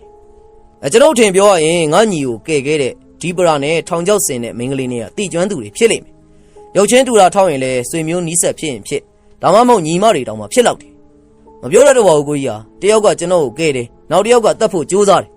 သူတို့နှစ်ယောက်ကဆွေနီးမျိုးဆက်မဟုတ်ရင်ညီမတွေဆိုတော့ဘာကြောင့်လဲဆိုတာမစင်စားတတ်တော့မနာမှကြရင်တော့အဲ့ဒီအဖြေတစ်ခုခုကိုသိရလောက်ပါတယ်ကျွန်တော်ကလည်းမန်ထီကြုံခဲ့ရတဲ့ဇလန်းမှာစောနဲ့ပြောပြရမှာမရှင်းတဲ့နေရာတချို့ကိုပြန်မင်းနဲ့ညနေမှောင်စားပြုတဲ့အချိန်မှာတော့မန်ထီလည်းပြန်သွားတယ်မိမိသဘောဆန္ဒအလျောက်ဘာမှမလုပ်ရန်အကြောင်းကိစ္စတစ်စုံတရာထူးခြားပါကလည်းကျွန်တော်တို့အတိပေးပြီးတော့ဘာမှမလုပ်ဖို့လဲမန်ထီကိုကျွန်တော်ကမှားကြားလိုက်တယ်ရေမိုးချိုးပြီးတော့ညနေစာစားတော့ပြီးတဲ့ချိန်မှာတော့စောနဲ့ရလည်းအပြင်ထွက်သွားတာကြောင့်အိမ်မှာကျွန်တော်နဲ့တာဝါနှစ်ယောက်သာရှိပါတယ်ဟာရွာသူအချောလာလေးနဲ့ကြုံမဲ့အောင်းမိတ်ပြီးလိုက်လာမိတာလက်စသက်တော့တမန်းဝင်ပလီတွေနဲ့သူသေးကိုသေးတက်ရမယ်ပွဲမှာဝင်ပါနေရပါလားငါအဖြစ်ကလည်းနော်တာဝါတယောက်လည်းပြင်းလဲပြင်းစိတ်လဲညစ်နေဟန်ရှိပါတယ်ကျုံဝေရအစ်စ်ပါဆိုသလိုစောနဲ့ရကျွန်ုပ်ကိုကူညီတောင်းပြီးတိုက်ခိုက်ရမယ်အခုတိုက်ပွဲရတော့တာဝါဂျားညက်နီးပါတယ်ဟောတာဝါရေရွာသူချောလေးတွေကဒီချိန်ခါတွေမှာအပြင်ထွက်ခဲတယ်ကွာပွဲတော်ရက်တွေမှာပြင်ဆင်ပြီးတော့အပြင်ထွက်ကြတာအခုအန်နေရလဲဒါလောက်များမယ်လို့တော့မထင်လို့မင်းကိုခေါ်လာတာကွာတကယ်လို့ကြံကျင်လဲဒီရွာမှာနေရစ်ခဲ့လို့ရတယ်ကျွန်တော်အသက်တည်နေလို့ပြောတာမဟုတ်ပါဘူးကိုကြီးဟာပြင်တော်အားကြီးလို့ပါကိုကြီးနဲ့လိုက်လာတဲ့ဆိုကလေးကဘလို့အကောင်မျိုးလာရင်ဆိုင်မှုဆုံးဖြတ်ထားပြီးသားပါတာဝပါဗျကြောက်လို့နောက်ဆုတ်တာတာဝရာဇဝင်မှာမရှိစေရဘူးအေးပါကောမင်းစကားတွေကြားရတာငါလည်းအားရှိတယ်ကွာဒါနဲ့တမန်းဝင်ပလီတွေကဘလို့မျိုးဖြစ်လာတာလဲကိုကြီးအေးကွာမြန်မာပြည်မှာရှေးကလေးကရှိနေခဲ့တဲ့ရိုးရာယုံကြည်ကိုးကွယ်မှုနဲ့ဆိုင်နေတာဝါကြီးတမန်းကြားတွေပဲဆိုကြပါတော့လူတယောက်ကကြားအဖြစ်ပြောင်းလဲနိုင်တဲ့ပညာရက်လीခဏခဏတော့ကြားဘူးပါတယ်တေချာလေးပြောပြပေးပါကိုကြီးတမန်းကြားဆိုတာသူတို့ကလူတယောက်ရဲ့စိတ်ကိုကြားစိတ်သွင်းတာကြားစိတ်သွင်းတဲ့နေရာမှာဂါရာမန္တန်တွေအပြင်ကြားအဖြစ်ပြောင်းလဲမဲ့သူရဲ့စိတ်ကိုယုံကြည်မှုပြင်းထန်ရမယ်အဲ့ဒါမှသာကြားအဖြစ်ကိုပြောင်းလဲသွားနိုင်တာကွာတမန်းဝင်ပလီကြတော့ရောအတူတူပဲလားကိုကြီးတမန်းဝင်ပလီကြောင်းကတော့ငါကြားဘူးတော့ဆိုရင်သူတို့မှလည်းတမန်းဝင်ပလီမျိုးဆက်စက်ခံသူတွေကိုငငယ်ကလေးကလေ့ကျင့်ပေးထားတယ်လို့ကြားဘူးလေဂါရာမန္တန်တွေနဲ့လာပြီလာကွယ်နေတွေမှာလူကနေဝင်ပလီဖြစ်ကိုပြောင်းလဲကြတာတဲ့ပြောင်းလဲထားတဲ့တမန်းဝင်ပလီတွေကလည်းစွမ်းအားကြီးတော့တော်ယုံလက်နက်ဆိုရင်ထိုးလို့မပေါက်ဘူးဟာဒါဆိုရင်သူတို့တက်ခတ်မှာပေါ့နော်ဘလို့တက်ကြမလဲကိုကြီးစောနဲ့ပြောတော့မကြောက်ဘူးလားကွာသူတို့ရဲ့အားနည်းချက်ကငွေတယ်ပစ္စည်းပဲသူတို့ငွေနဲ့လှုပ်ထားတဲ့အရာပဲတတ်နိုင်လိမ့်မယ်ဟာကျွန်တော်ကလည်းငွေဓာတ်တစ်ချောင်းတော့တောင်းပေးနော်ဒါမှဒီကောင်တွေနဲ့ရင်ဆိုင်ချိန်ငွေဓာတ်နဲ့ခုခံကောက်ကွဲနိုင်မှာတောင်းပေးရမယ်တာဝရဲ့ကဲအိတ်မနှက်ဖန်အတွက်အားမွေးထားရမယ်ကျွန်တော်နဲ့တာဝလည်းခဏတစ်ဖြုတ်စကားပြောရင်အိတ်ရဝင်ခဲ့ကြတယ်ကိုပလိုင်းရွာလေးကတော့လာရိုင်အောက်မှာတိတ်ဆိတ်စွာနဲ့အိမ်မောကြနေတဲ့အချိန် ရွာထိပ်တောင်ကုန်းကြောက်ဆောင်ပေါ်မှာတော့ဝင်းပလီတကောင်ကဆွဲဆွဲငင်ငင်ဦးလီရဲ့ရှိပါတယ်ဝင်းပလီဦးနေတဲ့နေရာအနီးကိုတော့နှင်းပွင့်ကဲ့သို့သောဆွတ်ဆွတ်ဖြူနေတဲ့ဝိယုံရှိကိုဝစ်ဆင်ထားတဲ့မိန်းကလေးတယောက်လာနေတယ်ထိုမိန်းကလေးရဲ့ကြောပေါ်မှာဖြန့်ကျက်ထားတဲ့စံတွေများကလည်းညလေးပြင်းညှင်းအောင်မှာလွင်မျောလျက်ရှိနေပါတယ်ဝင်းပလီကတော့အမျိုးသမီးနဲ့ရင်းနှီးနေဟန်နဲ့ဆွဲဆွဲငင်ငင်ဦးနေခြင်းကိုရက်ပြီးတော့အမျိုးသမီးရဲ့အနားကိုတိုးကပ်ပြီးတော့အိမ်မွေးခွေးငယ်ကဲ့သို့ရှိနေပါတယ်မျိုးသမီးကလည်းကူပလိုင်းပါကိုတောင်ပေါ်ကနေစူးစိုက်ပြီးခဏမြကြည့်ပြီးတော့လာရလန်းတိုင်းတရွရွနဲ့ထွက်ခွာသွားတယ်။မနက်ပိုင်းချိန်မှာတော့စောနဲ့စီထန်းကတော့ကျွန်ုပ်တို့ကိုမနက်စာစီစဉ်ပေးပြီးတော့လိုအပ်သည့်များကိုယူဆောင်ပြီးသူ့နောက်ကလိုက်ပါရန်ပြောတာကြောင့်လေကျွန်ုပ်တို့လည်းဝက်စားများကိုလဲလှယ်လိုက်ကြပြီးကျွန်ုပ်ရဲ့လက်ဆွဲတော်တနက်ကိုကိုင်တာဝါကလည်းသူ့တမြောင်များကိုခါကြပတ်လည်မှာဓာတ်အိမ်များမှာအစီရီထည့်လိုက်တယ်။တာဝါကတော့ဓာပြစ်ကောင်းသူတယောက်ဖြစ်ပြီးပြစ်မှတ်ကိုလည်းမလွယ်တမ်းထိအောင်ပြစ်ခတ်နိုင်သူတယောက်ပါစောနဲ့စီထန်းကတော့ရွာနဲ့ခက်လန်းလန်းကဖះเจ้าတစ်ခုတည်းကိုဥတီသွားပြီးတော့ဖះเจ้าတွင်းကိုဝင်လိုက်တာကြောင့်လေကျွန်ုပ်တို့လည်းဝင်ခဲ့ကြတယ်ဖះเจ้าရဲ့ခန်းမမှာတော့တင်းအုပ်ဆရာဘရန်ဒန်စမစ်ကိုတော့တင်းအုပ်ဆရာဝစ်စုံနဲ့တွေ့ရတယ်ဘရန်ဒန်စမစ်ကတော့အမေရိကန်နိုင်ငံသားတယောက်ဖြစ်ပြီးတော့ဖះသခင်ရဲ့နာမတော်ဂုံသတင်းပြန်ပွားစီရေးမြန်မာပြည်မြောက်ပိုင်းအရက်ကိုဆေးလွတ်ခံရသူဖြစ်ပါတယ်မြန်မာပြည်မြောက်ဖျားပိုင်းမှာတော့တိုင်းရင်းသားလူမျိုးများကတော့မီယိုးဖလားနတ်ကိုးကွယ်မှုများသာရှိပြီးဘုန်းတော်ကြီးများကြောင့်လည်းခရစ်ယာန်ဘာသာဝင်များဖြစ်ကိုရောက်ရှိကုန်ကြပါတယ်ဘရန်ဒန်စမစ်ကတော့ကူပလန်းရွာကိုတန်ရောစင်တွေ့ညှိပြီးတော့မပြတ်မဲနဲ့ရွာမှာပဲတရားဟောသင်းအုပ်ဆရာဖြစ်ဆောင်ရွက်နေခြင်းပဲဖြစ်ပါတယ်ခမ်းမမှာတော့ကျွန်ုပ်တို့ရောက်သွားတဲ့အခါမှာဘရန်ဒန်စမစ်ကအပါဝင်စုစုပေါင်းလူ17ယောက်ဖြစ်ပါတယ်ကျွန်ုပ်တာဝါနဲ့စောနွယ်ထံမန်တီတခြားသောတက်လက်ပိုင်းယောက်ျားသားများ6ယောက်နဲ့အတူဖုန်းတော်ကြီးဘရန်ဒန်စမစ်ပဲဖြစ်ပါတယ်ဘရန်ဒန်စမစ်ကတော့ကျွန်ုပ်တို့လူ10ယောက်ရှိမှထင်းရှူတစ်တာရှည်ကြီးကိုဖွင့်လိုက်ရမှာတော့ငွေနဲ့လှုပ်ထားတဲ့လက်နက်ပေါင်းစုံကိုတစ်တာအတွင်းမှာတွေ့လိုက်တယ်ဘရန်ဒန်စမစ်ကတော့လက်နက်တစ်တာကိုဖွင့်ပြီးတဲ့နောက်မှာတော့ချောင်းတစ်ချက်ဆိုးပြီးတော့မြန်မာစကားနဲ့လည်းပြောလိုက်တယ်ကျုပ်တို့နိုင်ငံမှာဘိုးဘေးပြည်ပင်တွေကတမန်းဝင်ပလီတွေနဲ့မကြခဏကြုံတွေ့ခဲ့ရပါတယ်တခြားလက်နက်တွေကတမန်းဝင်ပလီတွေကိုဒဏ်ရာအနာတရားမဖြစ်စေပေမဲ့ငွေသားနဲ့ပြုတ်လုထားတဲ့လက်နက်တွေကတော့တမန်းဝင်ပလီတွေကိုဒဏ်ရာရအားလျော့စေခဲ့တယ်အဲဒါကြောင့်မလို့လဲတမန်းဝင်ပလီတွေကိုတွေ့တယ်ကြတော့ငွေတဲ့ပစ္စည်းတွေရှာစုပြီးတော့ကျုပ်လုထားတဲ့လက်နက်တွေပဲအသုံးတယ်ပါလိမ့်မယ်ယူကြပါကျွန်တော်တို့လူစုကလည်းတယောက်နဲ့တယောက်မိတ်ဆက်ကြပြီးတခြားလူများကလည်းကျွန်ုပ်နဲ့စောနဲ့ကိုတော့အဖွဲ့ကိုခေါင်းဆောင်ခိုင်းလိုက်တယ်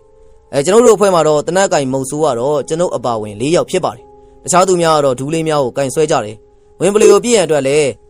ရန်တောင်းတူမီတနက်များကိုသုံးပြီးမှလည်းအဆင်ပြေမှဖြစ်တာကြောင့်လည်းကျွန်ုပ်တနက်အပြင်စောနဲ့ပေးလာတဲ့ရန်တောင်းတူမီတနက်ကိုယူရတယ်ဘရန်ဒန်စမစ်ပေးတဲ့ထင်းရှူတစ်တာတွေကငွေတယ်ပစ္စည်းများကလည်းအောက်ပါတိုင်းဖြစ်ပါတယ်ညတိုင်းမှာတက်ပြည့်ရန်အတွက်မြားကောင်းများငွေသားရှည်ရလည်း2လက်ဓမြောင်အတူများနဲ့အတူတူရန်တောင်းတူမီတနက်များကိုထည့်ပြည့်ရန်ပြုလုပ်ထားတဲ့ခဲစစ်အရွယ်ငွေသားအစိတ်လေးများဖြစ်ပါတယ်ကျွန်ုပ်နဲ့စောနဲ့ရလည်းငွေသားပစ္စည်းများကိုအညီအမျှခွဲဝေပေးလိုက်တယ်တနက်သမားများကိုလည်းငွေသားခဲစိတ်များကိုမလိုအပ်ဖဲနဲ့ရန်တန်မပစ်ခတ်ဖို့မှားထားတယ်တာဝါကတော့ဓမြောင်ကိုတခြားလူများမယူတော့ကြောက်ပုံနေတဲ့ဓမြောင်အားလုံးကိုယူလိုက်တယ်ကျွန်တော်တို့အဖွဲ့ကိုတော့ဖျားသခင်စောင့်ရှောက်ပေးရန်အတွက်ဘရန်ဒန်စမစ်ကလည်းဆူတောင်းပေးပါတယ်ကျွန်တော်တို့လူစုကလည်းနေတဝက်ခန့်ဝေးမှဖြစ်တာကြောင့်လည်းဝင်းပလီတောင်ကြားကိုခီးဆက်ခဲ့ကြတယ်ရာသီဥတုကလည်းကောင်းကင်မှာတိမ်များဖုံးပြီးတော့အုံဆိုင်လျက်ရှိနေပါတယ်လေများကလည်းခပ်ပြင်းပြင်းတိုက်ခတ်နေပြီးတစ်ပင်မြင့်ကြီးများကလည်းလေတိုးရွေလည်းတရွှီရွှီနဲ့မြည်တံပေးနေကြတယ်ကျွန်တော်တို့အဖွဲ့ကတော့တတိကြီးစွာထားပြီးတော့ဝင်းပလီတောင်ကြားတွင်းကိုဝင်ရောက်ခဲ့ပါတယ်ကျွန်တော်တို့လူစုကတော့လူ2ယောက်ကရှေ့တစ်ယောက်နောက်တစ်ယောက်ဒုံးနဲ့ရှို့ထမ်းလာတဲ့တစ်တာကြီးတစ်လုံးနဲ့ပါတယ်ထိုတစ်တာကြီးထဲမှာတော့ဖောက်ခွဲရေးပစ္စည်းဒိုင်းနမိုက်များထည့်ယူလာခဲ့ခြင်းပဲဖြစ်ပါတယ်အရက်လေးမျက်နှာကိုလည်းတတိကြီးစွာထားပြီးတော့ကြည့်နေရမှာပတ်ဝန်းကျင်တစ်ခုလုံးကလည်းတိတ်ဆိတ်နေမှုကသာကြီးစိုးနေပါတယ်ဝင်းပလီများရဲ့အရေးအယံကိုပင်မတွေ့ကျွန်တော်တို့ကလည်းရှေ့ကိုသာဆက်တိုးလာကြပါတယ်ဝင်ပလီတောင်ကြားကိုကျွန်ုပ်နဲ့တာဝါအခုမှဝင်မှုချင်းမဟုတ်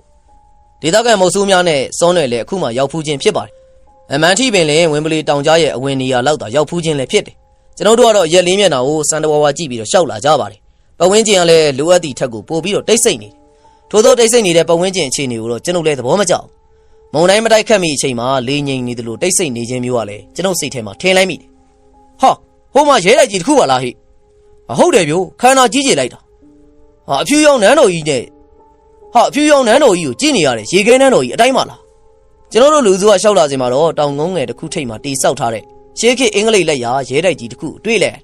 ကျွန်တော်တို့လူစုလည်းရဲတိုက်ကြီးကိုကြည့်ပြီးတော့အံ့ဩနေတဲ့အချိန်တိမ်ဆိုင်တိမ်မဲများကလည်းကောင်းကင်ကနေပြင်းထန်လာခြင်းနဲ့အတူပတ်ဝန်းကျင်တစ်ခုလုံးလည်းပိမ့်ပိတ်အောင်မှောင်သွားကြတယ်အားလုံးလူစုမကွဲစေနဲ့ပတ်ဝန်းကျင်ရက်လေးမျက်နှာကိုလူခွဲပြီးတော့ကြည့်ထားက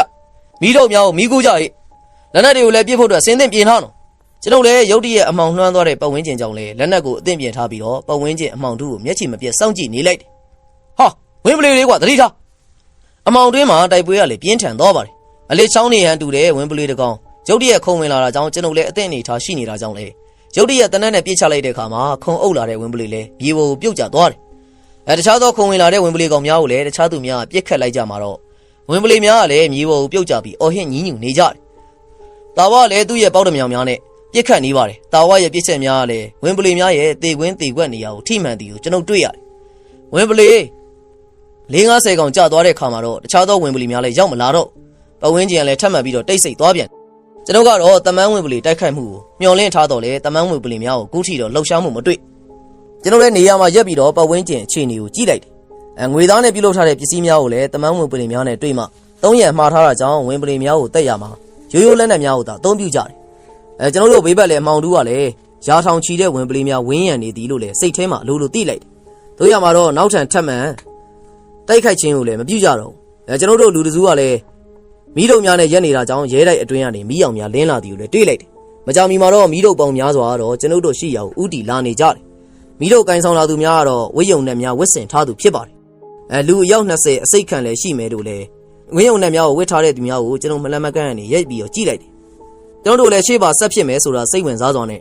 အနက်ရောင်ဝိယုံရှေဝစ်ထားတဲ့လူအုပ်ကြီးကိုကြည့်နေတဲ့အချိန်မှာတော့အသက်ရွယ်ကြီးရင်နေပြီဖြစ်တဲ့အဖိုးကြီးတယောက်ကလူအုပ်ကြားထဲကနေရှေ့ကိုတိုးထွက်လာခဲ့တယ်မောင်ရင်တို့အဖွဲကအိမ်ရှင်ကိုစော်ကားတဲ့ဧဆိုးတွေပဲကျုပ်တို့နယ်မြေမှာဝင်ပလီမတက်ရဘူးဆိုတဲ့စီကန်းကိုချိုးဖောက်တယ်အခုလဲဝင်ပလီသွေးတွေနဲ့ကျုပ်တို့မြေကိုသွေးစွန်းနေပြီအဲ့ဒီတော့လဲတန်ရာတန်ကြီးပြန်ပေးရလိမ့်မယ်လို့တွေးထားကြပါအဖိုးကတော့ဒေါသဖြစ်နေဟန်နဲ့ပြစ်တင်စကားပြောပါတယ်ကျွန်ုပ်ကလည်းတစ်ဖက်သက်ဆန်တဲ့စကားကြောင့်လဲရှေ့ကိုတိုးလာပြီးတော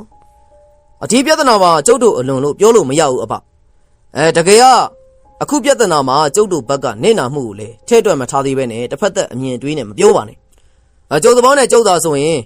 ခုကျုပ်တို့နယ်မြေထံကိုရောက်နေတဲ့မောင်ရင်တို့အားလုံးကိုဒီနေရာမှာတင်တက်လိုက်ပြီဒါပေမဲ့ကျုပ်တို့ရဲ့သခင်မာလေးကတစ်ဖက်သက်နိုင်ထက်စီးနေမလုပ်တတ်တော့လေပြိုင်ပွဲတစ်ခုကမ်းလှမ်းလိုက်တယ်ပြိုင်ပွဲဟုတ်လားဘလို့ပြိုင်ပွဲမျိုးလဲဗျလွယ်ပါလေအားလုံးကယောက်ျားသားတွေဆိုတော့လက်ယုံကြီးတိုက်ခိုက်ပွဲလေးတိုက်ခိုက်ကြတာပေါ့3ပွဲကို2ပွဲနိုင်တဲ့ဘက်ကအနိုင်ပေါ့လေအလောင်းကြီးကရောကျုပ်တို့နိုင်ရင်ဘာရမလဲရှုံးရင်ရောဘာပေးရမလ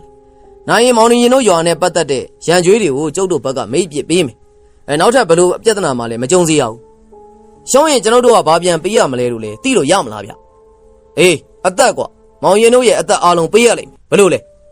ကျွန်တော်ကလည်းနှုတ်ဆက်သွားမိပါတယ်အခုလိုကိစ္စကြီးမှာလေးနဲ့တော့ကိစ္စကြီးတည်းဖြစ်တယ်လူတယောက်ရဲ့အသက်ထက်ရေးကြီးတဲ့အရာလဲလောကကြီးမှာရှိနိုင်ပွဲမရှိအဲ့ဒါကြောင့်လေဖွဲ့သားများနဲ့တိုင်ပင်ကြရတယ်ဆုံးနဲ့ကျုပ်တို့ဘလို့လုပ်ကြမလဲအခုအတင်းတိုက်နေမယ်ဆိုရင်ရေရှည်မှာလေကျုပ်တို့ဘက်ကအခြေအနေမကောင်းနိုင်ဘူးသူတို့ကမ်းလန်းနဲ့တူးချင်းအသက်လူတက်ရမယ်တိုက်ပွဲမှာရှုံးသွားရင်လည်းပေးရမှာကျုပ်တို့အသက်တွေအပြင်ရွာသားတွေရဲ့အသက်တွေပါပေးရမှာတော့အားလုံးရဲ့အသက်တွေကကျုပ်တို့ဘုံမှာမှီခိုနေပြီဗျအဲ့ဒါဘလို့လုပ်ကြမလဲကျွန်တော်တို့လူစုကလည်းအလွန်အရေးကြီးတဲ့အခြေအနေမို့လို့အစဉ်ပြေလောက်မဲ့အခြေအနေတစ်ခုကိုရွေးချယ်ကြခြင်းပဲဖြစ်ပါတယ်အခုလိုလက်ယုံရည်ကိုရှင်တက်ရမယ်ပွဲရလဲလွယ်ကူဟန်တော့မရှိသူတို့ပိုင်နိုင်တဲ့ကစားပွဲတွင်ကိုကျွန်တော်တို့ဆွဲသွင်းလိုက်ခြင်းပဲဖြစ်ပါတယ်ကျွန်တော်တို့အတွက်လည်းတခြားသောရွေးချယ်စရာမရှိတဲ့အခြေအနေမို့လို့အခုတိုက်ပွဲကိုလက်ခံရန်စီစဉ်လိုက်တယ်တိုက်ခိုက်မဲ့လူများကိုရွေးချယ်ကြမှာတော့ကျွန်တော်လည်းတိုက်ပွဲရဲ့တနေရာအတွက်စီရင်ပေးလိုက်တယ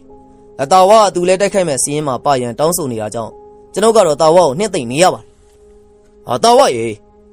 မင်းကိုငါတာဝန်ခံပြီးတော့ခေါ်လာလိုက်လေကွာမင်းတခုခုဖြစ်သွားရင်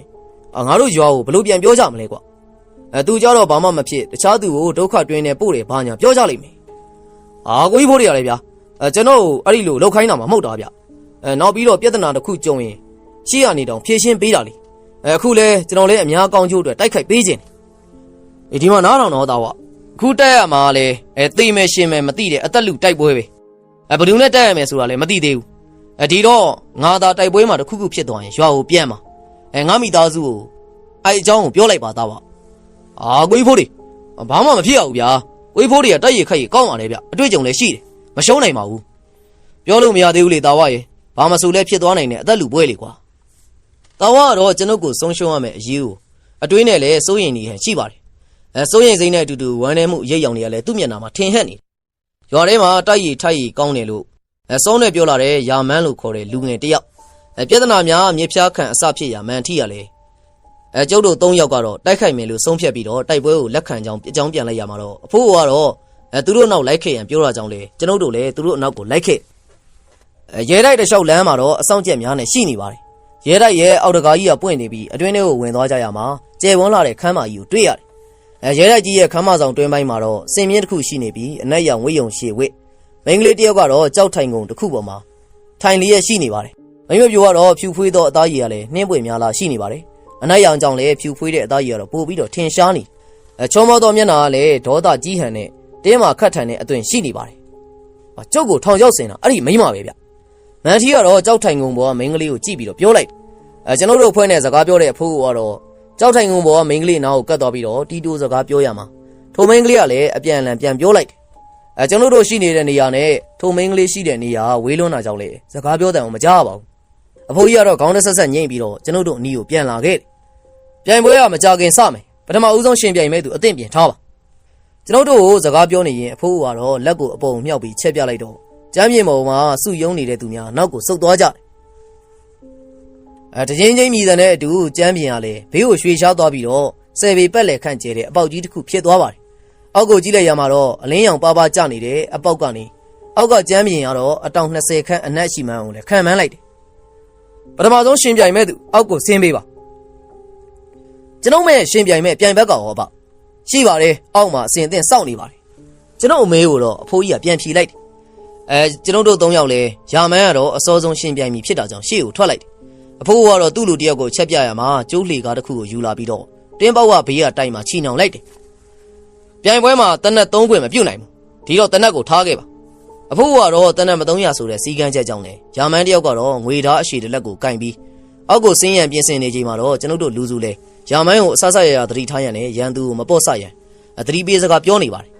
ယာမန်းကလည်းကျိုးလီကားတိုင်အောက်ကိုဆင်းပြီးတော့အောက်ကိုရောက်တဲ့ခါမှာတော့အဖိုးကကျိုးလီကားကိုပြန်ဆွဲတင်သိမ်းလိုက်တယ်အကျိုးလီကားကိုဘာလို့ဆွဲသိမ်းတာလဲဗျပြိုင်ပွဲမှာတိုက်ခိုက်လို့နိုင်ရင်လှေကားချပြီးမှာပါမနိုင်ရင်တော့လဲချပေးစရာမလိုတော့ဘူးပေါ့အဖစကားဘာလဲဗျမောင်ရင်ကနားမရှိမှုကိုပြိုင်ပွဲမှာရှုံးရင်သိပြီလေလူသေးကဘလို့လို့အပေါ်ကိုတက်လာနိုင်ပါလေဟင်ဘိုးရဲ့ပြောစကားကြောင့်ကျွန်ုပ်ရဲ့ရင်ထဲမှာထိတ်တော်တယ်လို့တခြားတော့ကျွန်ုပ်တို့လူများကလည်းမျက်နှာပြက်ကုန်ကြတယ်ယာမန်းအတွက်လည်းစိုးရင်စိမ့်နဲ့ကြည်နေကြပါတယ်ယာမန်းကလည်းဓာတ်ရှည်ကိုကင်ဆွဲပြီးအောက်မှာရက်နေလိုက်တယ်သူရင်ဆိုင်ရမယ့်ရန်သူကိုအခုထိမတွေ့ရသေးဟန်မတူပါဘူးအလင်းရောင်ပါရနေတာကြောင့်လည်းအမှောင်တွင်းကိုကျင်သားရစီရန်အတွက်ကြိုးစားနေဟန်တူတယ်ဟာဘာကောင်းကြီးလဲဟာတမန်ဝင်ပလီနေနဲ့တက်ရမှာလားကျွန်တော်တို့လူစုကတော့အမှောင်တွင်းကနေရုတ်တရက်ထွက်လာပြီးယာမန်းကိုတိုက်ခိုက်လိုက်တဲ့ပြိုင်ဘက်ကိုကြည့်ပြီးအံ့ဩကုန်ကြတယ်ယာမန်းနဲ့တိုက်ခိုက်ရသည်ကတော့လူမဟုတ်ဖဲနဲ့ဝင်ပလီတကောင်ဖြစ်နေတယ်တမန်ဝင်ပလီလိုင်ကန်တဲကောင်ကတော့ယာမန်းကိုတိုက်ခိုက်နေခြင်းပဲဖြစ်ပါတယ်ယာမန်းကလည်းတမန်ဝင်ပလီရဲ့တိုက်ခိုက်ခြင်းများကိုခုခံရှောင်တိန်ပြီးတော့သူ့ရဲ့လက်ထက်ကငွေဓာတ်နဲ့တစ်ချက်မှထိုးခုတ်ရမှာတော့ဓာတ်ချက်ထိတဲ့တမန်ဝင်ပလီရဲ့ခန္ဓာကိုယ်ကလည်းမီးလောင်သလိုဓာတ်ထိတဲ့နေရာမှာလောင်ကျွမ်းပြီးတော့မိခိုးငွေများလည်းထွက်လာတယ်တမန်ဝင်ပလီကလည်းယာမန်းရဲ့လက်ထက်ကငွေဓာတ်ကြောင့်လည်းအနားကိုဇွတ်မတိုးဝင်တော့ပဲအမောင်တွင်းကိုပုံးရှောင်နေလိုက်ပြီးရုတ်တရက်ထွက်တိုက်လိုက်နေရှိနေတာကြောင့်ယာမန်းကလည်းသတိကြီးကြီးထားပြီးတော့ခုခံတိုက်ခိုက်တိုက်ပွဲရဲ့အပေါ်ဘက်မှာတော့ကျွန်ုပ်တို့လူစုကတော့ကျွန်ုပ်တို့လူကိုအားပေးနေသလိုဝင်းယုံတန်းများကလည်းတမန်ဝင်ပလီကိုအားပေးနေကြပါတယ်ကျွန်တော်ကတော့စင်မောကကြောက်ထိုင်ကုန်ပေါ်ကမိမပြိုကိုတစ်ချက်ကြည့်လိုက်အပေါ်ကနေအောက်ကိုစီးမိုးမြင်ရတဲ့တိုက်ပွဲကိုလည်းသူကြည့်နေပါတယ်သူမရဲ့မျက်လုံးများကတော့ဒေါသမာန်မာနနဲ့အတူရက်ဆက်မှုများကလည်းပြည့်နေကြောင်းကိုကျွန်တော်တွေ့ရတယ်ဟာယာမန်းကျွန်တော်ကတော့မိန်းကလေးထံကိုခဏအကြည့်ရောက်သွားတဲ့အခါမှာယာမန်းရဲ့အော်တန်ကြားလာကြောင်းကြည့်လိုက်မိတဲ့အခါမှာတော့ယာမန်းရဲ့အဖြစ်ဆိုးကိုလည်းစိတ်နှလုံးကြေကွဲပွေရာတွေ့လိုက်တယ်အမောင်တွင်းကနေတမန်ဝင်ပလီကရုတ်တရက်ထွက်လာပြီးတော့ယာမန်းရဲ့ဓားကင်လက်ကိုဥတီပြီးတော့သူ့ရဲ့လက်သေးရှည်များနဲ့ကုတ်ဆွဲလိုက်တယ်ယာမန်းရဲ့ဓားချက်ကလည်းဝင်ပလီရဲ့ကိုရှက်ထိသွားတော့လေယာမန်းရဲ့လက်ကိုလည်းလက်သေးရှည်ထိသွားပြီးယာမန်းလက်တစ်ခုလုံးသွေးချင်းချင်းหนีရဲပြီးတော့ယာမန်းရဲ့လက်ကဓားကလည်းပြုတ်ကျသွားတယ်ယာမန်းတယောက်ကတော့ဓားပြုတ်ကျသွားတာနဲ့တမန်ဝင်ပလီကနောက်တစ်ချိန်တစ်ချိန်တိုးခုံဝင်လာပြီးတော့ယာမန်းရဲ့လဲမျိုးကိုကိုက်လိုက်တာကြောင့်လေယာမန်းတယောက်လည်းနောက်ပြန်လန်ကျသွားပါတယ်ဝင်ပလီကတော့ယာမန်းရဲ့လဲမျိုးကိုမှလွတ်တန်းခဲပြီးတော့လက်သေးချီသေးများနဲ့လည်းယာမန်းရဲ့ခန္ဓာကိုယ်ကုတ်ချစ်ထားတယ်ကျွန်တော်တို့လည်းယာမန်းရဲ့အဖြစ်ဆိုးကိုစိတ်မချမ်းမြေ့ဝေစားမြင်ရတယ်ယာမန်းတယောက်တမန်ဝင်ပလီရဲ့လက်ချက်ကြောင့်တေဆုံးသွားခဲ့ရပါပြီတမန်ဝင်ပလီကတော့တစ်ချက်ဟင်းဟောင်းလိုက်ပြီးတော့ယာမန်းအလောင်းကိုကိုက်ချီပြီးအမှောင်တွင်းကိုဝင်သွားတယ်ဝိယုံနဲ့များကလည်းအားရကျင်တဲ့စွာနဲ့အောင်ပွဲခံတဲ့အတန်လေးကျွန်ုပ်ရဲ့အသေးကိုဖဲ့ချွေနေသလိုခံစားလိုက်ရတယ်ကဲပထမပြိုင်ပွဲပြီးသွားပြီဆိုတော့ဒုတိယပြိုင်ပွဲစမယ်အသင့်ပြင်ထားပါကျွန်တော်တို့ကလည်းမန်ထီကိုယာမန်းကဲ့သို့မဖြစ်စေရန်အထူးသတိပေးလိုက်တယ်ပထမပြိုင်ပွဲကလူရှုံးသလိုလူတယောက်လည်းဆုံးရှုံးလိုက်ရပြီဖြစ်ပါတယ်မန်ထီကလည်းကျိုးလေကားကနေအောက်ကိုဆင်းသွားတယ်ကျွန်တော်တို့ဘက်ကိုလှည့်ပြီးတော့စိတ်မပူကြရန်အခုပြိုင်ပွဲမှာသူ့နိုင်အောင်တိုက်ပေးမယ်ဆိုတဲ့အကြောင်းပြောလာပါတယ်မန်ထီကတော့ထူးဆန်းနေရလေသူ့လက်ထဲမှာလက်နက်ဟူ၍တစုံတရာမတွေ့တာကြောင့်လည်းယူသွားရန်ပြောတဲ့အခါမှာ သူ့မှာလက်နက်ရှိကြောင်းပြောပါတယ်လက်နက်မပါဘဲနဲ့အောက်ကိုဆင်းသွားတဲ့မန်ထီကိုကြည့်ပြီးတော့ဝိယုံနဲ့များတော့နောက်ထပ်လူသေးတလောင်းမြင်ရပြီဖြစ်ကြောင်းကိုလှောင်ပြောင်ပြောဆိုလျက်ရှိနေတယ်ကျွန်တော်တို့အဖွဲ့ကလည်းလက်နက်ပေးသည်ကိုလည်းလက်နက်မယူဘဲနဲ့အောက်ကိုအမြန်ဆင်းသွားတဲ့မန်ထီကိုကြည့်ပြီးစိုးရိမ်နေကြတယ်မန်ထီကိုတော့အလင်းရောင်နေငယ်ရတဲ့နေရာမှာတည်ငြိမ်စွာရက်နေပါတယ်ရုတ်တရက်ဝင်းပလီတကောင်ကတော့မန်ထီနောက်ကိုခုံအုပ်လိုက်တယ်မန်ထီကတော့ကြိုတင်တွက်ဆထားတဲ့ဟန်နဲ့ခန္ဓာကိုယ်တပတ်လှည့်ပြီးရှောင်လိုက်တယ်မြို့ကြီးနိုင်ပွဲရကောင်းတဲ့မြင်ကွင်းနဲ့တူတိုက်ပွဲရပြီးဆုံးသွားပြီဖြစ်ပါတယ်တမန်ဝင်းပလီတကောင်ကတော့ရင်ဘတ်မှာမြားတန်လန်းနဲ့ကျမ်းမြေပေါ်မှာမချိမဆက်နဲ့လူးလိမ်နေတယ်မန်ထီကတော့ကျွန်ုပ်တို့အပါဝင်အားလုံးကလည်းလက်နက်ယူမသွားဘူးလို့ထင်နေမိကြမန်ထီကတော့ပြိုင်ဘက်ကိုအထင်သေးစေရန်အတွက်တမင်တကာလှည့်စားထားမှုတစ်ခုဖြစ်ပါတယ်မန်ထီရဲ့အင်ကြီးလက်အောက်မှာတရေပြားတက်ပြီးဆွဲထားတဲ့မြားတံတစ်ချောင်းကိုကြိုတင်ပြီးတော့ပြင်ဆင်ထားတယ်တမန်ဝင်ပလီကလည်းလက်နက်မပါတဲ့မန်ထီကိုမိုက်ကန်းကန်းနဲ့ခုံဝင်တက်ရမှာတော့မန်ထီလည်းရှောင်တင်းပြီးတပြိုင်တည်းမှာတော့လက်ကမြားတံကိုပြစ်လွတ်လိုက်ရမှာငွေသားထိတ်ဖူးတက်မြားလေအချိန်နဲ့တိုးဝင်သွားပြီးတော့တမန်ဝင်ပလီရဲ့အသေးနှလုံးနေရာကိုထိသွားခြင်းပဲဖြစ်ပါတယ်ကျွန်တော်ကတော့မန်ထီရဲ့ရန်သူအပေါ်လှည့်စားနိုင်ယူမှုကိုဝမ်းသာရတော့လေရာမန်းအတွက်တော့စိတ်မကောင်းဖြစ်မိပါတယ်ဝိယုံနဲ့များကလည်းအခုတစ်ချိန်မှာတော့တိတ်ဆိတ်ငြိမ်သက်သွားခဲ့တယ်မန်ထီပေါ်တက်လာချိန်မှာတော့အားလုံးကလည်းဝိုင်းဝန်းပြီးချီးကျူးလိုက်တယ်တတိယပြိုင်ပွဲလဲစတင်တော့မှဖြစ်ပါတယ်ကျွန်တော်ကတော့အပေါ်အင်းကြီးကိုချွတ်လိုက်အတနများကိုတာဝထန်အပ်ပြီးတော့ငွေသားရှည်တစ်ချောင်းကိုလက်ကကိုက်အတူတစ်ချောင်းကိုဓာတ်အိမ်မှာထည့်ပြီးတော့ခါမှာချက်ထားလိုက်တယ်အားလုံးကလည်းကျွန်တော်ကိုလာရောက်ပြီးတော့အားပေးစကားပြောကြပါတယ်အခုပွဲရတော့တိုက်ပွဲရဲ့အဆုံးအဖြစ်အရေးကြီးသောပွဲဖြစ်ပါတယ်တာဝကတော့မျက်ရည်များရေဝိုင်းပြီးကျွန်တော်နားကိုရောက်လာတယ်ကိုကြီးဖိုးတွေသတိထားပါဗျာကျွန်တော်တို့နောက်ထပ်အမဲတူတူလိုက်ချင်သေးတယ်ဗျစွန်စားကန်အစ်စ်တွေဖွင့်ချင်သေးတယ်အေးပါတာဝရစိတ်မပူပါနဲ့ကွမျက်ရည်တွေဝဲမနေနဲ့ငါဘာမှမဖြစ်ပါဘူးစိတ်ချပါငါအတွက်မပူနဲ့အခုပွဲကနောက်ဆုံးပွဲကိုကြီးဖိုးတွေသူတို့ကမနိုင်ရင်တော့နိုင်အောင်လို့လဲညစ်တွန်းပါပဲငါတွေးထားပါတယ်ကွမင်းကငါမှားစရာတစ်ခုရှိတယ်ငါမှားတဲ့အတိုင်းအတိအကျလုပ်နော်စိတ်ချပါအတိအကျလုပ်ပါမယ်ကိုကြီးသာမရှုံးစေနဲ့ကျွန်တော်ကတော့တာဝနာကိုကပ်ပြီးတော့တီးတူးမှားကြားစရာရှိတာကိုမှားကြားပြီးကျိုးလေကအတိုင်းအောက်ကိုဆင်းခဲ့ပါတယ်ကျွန်တော်ကလည်းအလင်းရောင်ရတဲ့နေရာမှာရက်ပြီးတော့ပတ်ဝန်းကျင်ကိုမျက်လုံးဝေ့ကြည့်ရမှာတော့လှိုင်ကောင်းတစ်ခုဖြစ်နေမှန်းကိုသိရတယ်တေဆုံးနေတဲ့တမန်ဝင်ပလီကိုမတွေ့ရသည်ကိုကြည်ကျင်အဖြစ်လဲအခုလှိုင်ကောင်းရဲ့အတွင်းထဲမှာတခြားသူများရှိနေသေးကြောင်းကိုလည်းတွက်ဆလိုက်တယ်ညီဆိုးဆိုးအနမ်းတစ်ခုကျွန်ုပ်ရဲ့နှာခေါင်းဝမှာရနေခြင်းနဲ့အတူအလွန်ပေါ်ပါတဲ့ခြေတံတစ်ခုကိုလည်းကျွန်ုပ်ကိုလှည့်ပတ်ပြီးတော့အမောင်ထဲမှာသွားနေကြောင်းကျွန်ုပ်နားကြားတယ်ဓာတ်ရှည်ကိုကြစ်ကြစ်ပအောင်ဆုပ်ပြီးတော့ကျွန်ုပ်ရဲ့ခြေကိုကားပြီးတော့တိုင်းကွက်နင်းထားလိုက်တယ်ဝေယုံနှံများရဲ့အော်ဟစ်နေတန်ကျွန်ုပ်အဖွဲ့သားများရဲ့အော်ဟစ်အားပေးတန်များကိုခဏမိထားပြီးလှည့်ပတ်နေတဲ့ခြေတံကိုအာယုံစိုက်ထားလိုက်တယ်ရုတ်တရက်ပဲလေဟုန်တစ်ခုကတော့ကျုပ်ထံကိုတိုးဝင်လာပြီးကျွန်ုပ်ကလည်းလက်ထဲရဓာတ်နဲ့ခုံအုပ်လာတဲ့အရာကိုပိုင်းချလိုက်တယ်ကျွန်တော်ခုံမိတဲ့အရာကတော့တန်တယ်ပစ္စည်းတစ်ခုဖြစ်နေတာကြောင့်လေအံ့အားသင့်သွားခဲ့တယ်ကျွန်တော်ထံကိုတိုးဝင်လာတဲ့လက်သေးရှည်တစ်ဖက်ကိုတွေးလိုက်တာကြောင့်လေဗမန်ကန်ရှောင်တိန်လိုက်ပါတယ်ကျွန်တော်အံ့အားနေရသည်ကတော့အဖြူရောင်တမန်ဝင်ပလီတကောင်ကတော့ကိုလုံးဦးကောင်းမှာတန်နဲ့ပြုတ်လုပ်ထားတဲ့ချက်ဝဲတစားတစ်ခုကိုဝစ်စင်ထားတာကြောင့်ပဲဖြစ်တယ်တမန်ဝင်ပလီကလည်းသူ့လက်သေးချုံကြီးနဲ့ကျွန်ုပ်ကိုတိုက်ခိုက်ရမှာတော့ကျွန်ုပ်လည်းအသေးအံပြန်ရှောင်ပြီးတော့ဓာတ်နဲ့ပြန်တိုက်ခိုက်တော့လေကျွန်ုပ်ရဲ့ခုတ်ချက်များကတော့တန်ချက်ဝဲများကိုတွားပဲထိနေပါတယ်ချိန်ကြာလာတော့ကျွန်ုပ်လည်းမောပန်းလာပြီတမန်ဝင်ပလီကလည်းကျွန်ုပ်ကိုနားချိန်မပေးအဆက်မပြတ်တိုက်ခိုက်တယ်ကျွန်ုပ်ရဲ့တကူလုံးလည်းချွေးသီးချွေးပေါက်များရွှဲနေတယ်လို့ဒဏ်ရာများလည်းတကူလုံးအနှံ့ရနေပါပြီဒဏ်ရာကလည်းသွေးများစိမ့်ထွက်နေပြီလေရှိတယ်ကျွန်ုပ်တက်မှာတော့အခုကဲ့သို့ဘေးကျက်နိုင်ကျက်ကြုံပြီးတော့အသက်ဘေးကနေပုတ်ကာတီကလွတ်မြောက်ခဲ့ဘူးတော့လေအခုဒီချိန်မှာတော့ကျွန်ုပ်တို့အခြေအနေမကောင်းပဲရှိနေတယ်တမန်ဝင်ပလီတို့လည်းအင်အားများကုန်ခန်းမှုမရှိတော့လေလူသားဖြစ်တဲ့ကျွန်ုပ်ကတော့ဒဏ်ရာရနေတဲ့အပြင်မောပန်းစာလည်းပြုတ်နေပါပြီကျွန်ုပ်ရေရှည်ဆက်သွားမယ်ဆိုတာကသေမဲ့လမ်းကိုသာရှိတော့တယ်ဘဝမှာသေဆုံးရတော့မယ်အရေးကိုမကြာခဏတွေးပြီးတော့ပြင်ဆင်ခဲ့တော့လေလူသားပြီးထိတ်လန့်စိတ်ကလည်းဝင်လာတာကြောင့်ကျွန်ုပ်ဝန်ခံပါတယ်